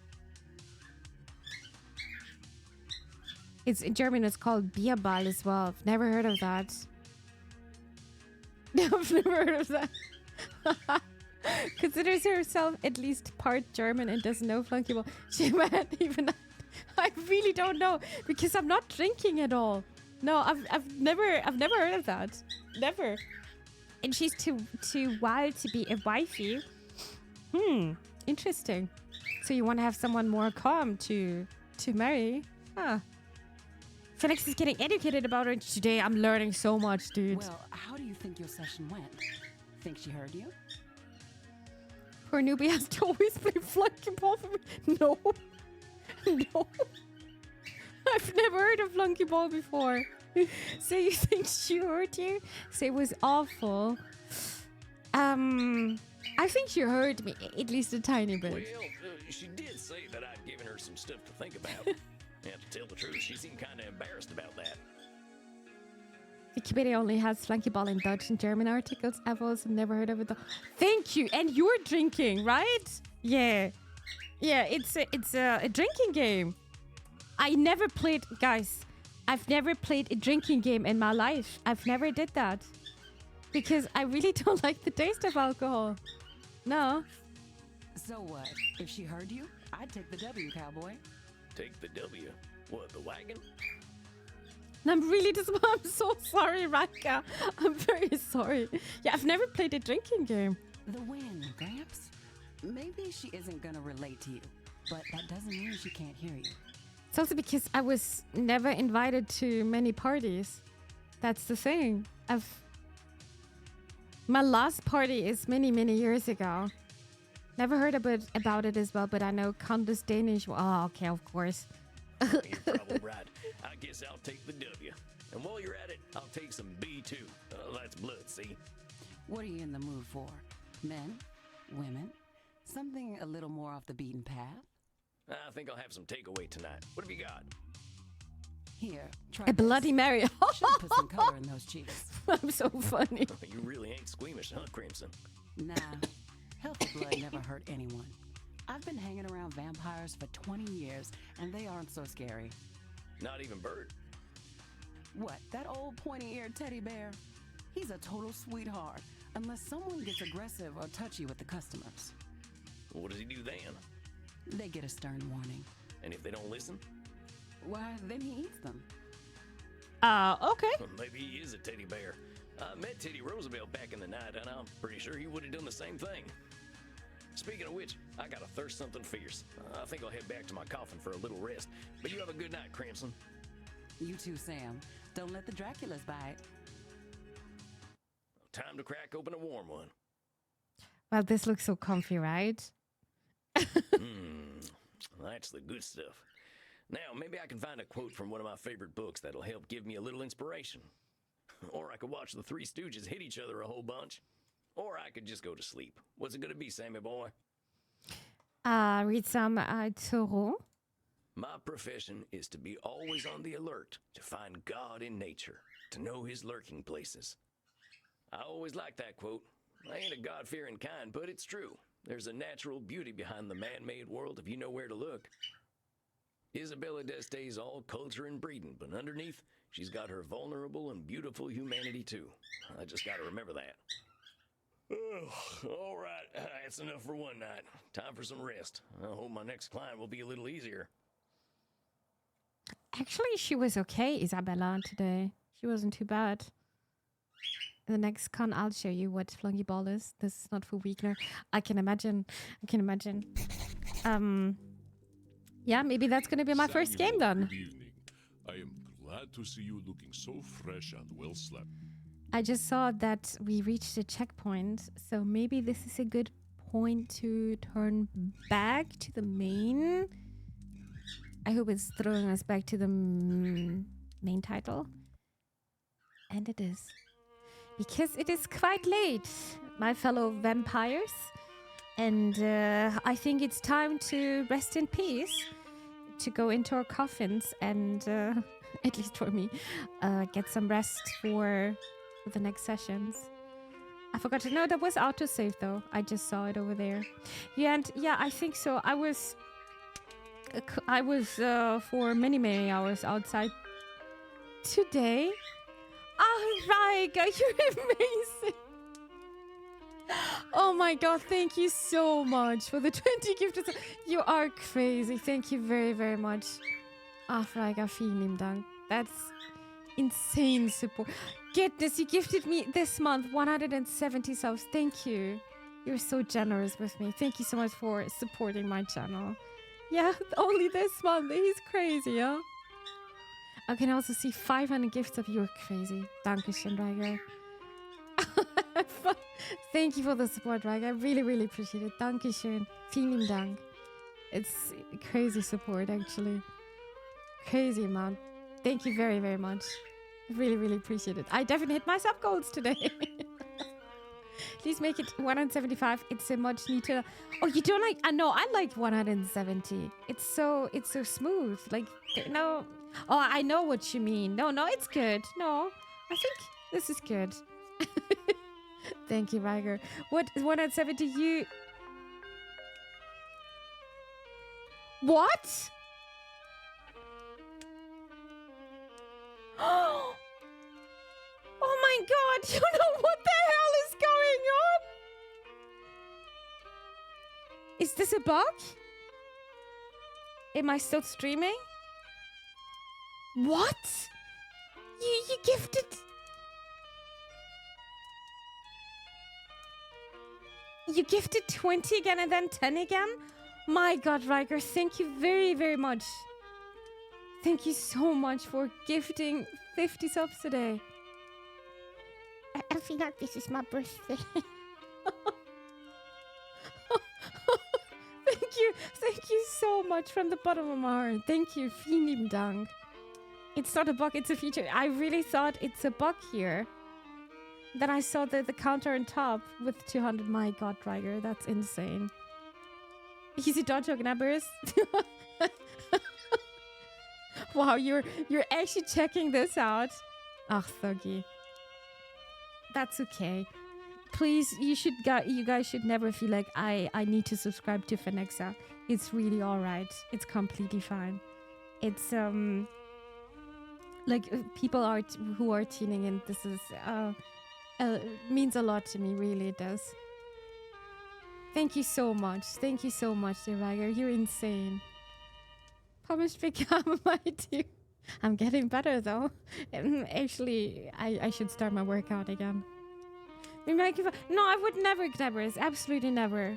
This is why I'm saying everyone who's just thinking of spending their evening with me is, yeah, very, very kind to me. Very, very kind. I wish I could do support like in the past. Oh, please, Health Angel, don't worry about that. No, this is completely fine. I'm always saying you guys are coming first. Everything else is just a bonus. Please don't have ever a bad feeling about it. Disqualify positive. You should. No. Oh, we've learned quite a lot today, huh? With Vampire Therapist. So much. And I would say 200 boom. Yeah, this is crazy. You're so generous with me. Thank you, Riger. Dankeschön. Vielen Dank. I wanted to do a proper outro with Vampire Therapist, but I am just gonna make it short. Thank you so much for trying out Vampire Therapist with me today. In case you missed what, it will be available over YouTube as always. And in case you would like to support me for free, you can do this by subscribing to my YouTube channel. That would mean also a lot to me. Thank you so much for doing that. Really, thank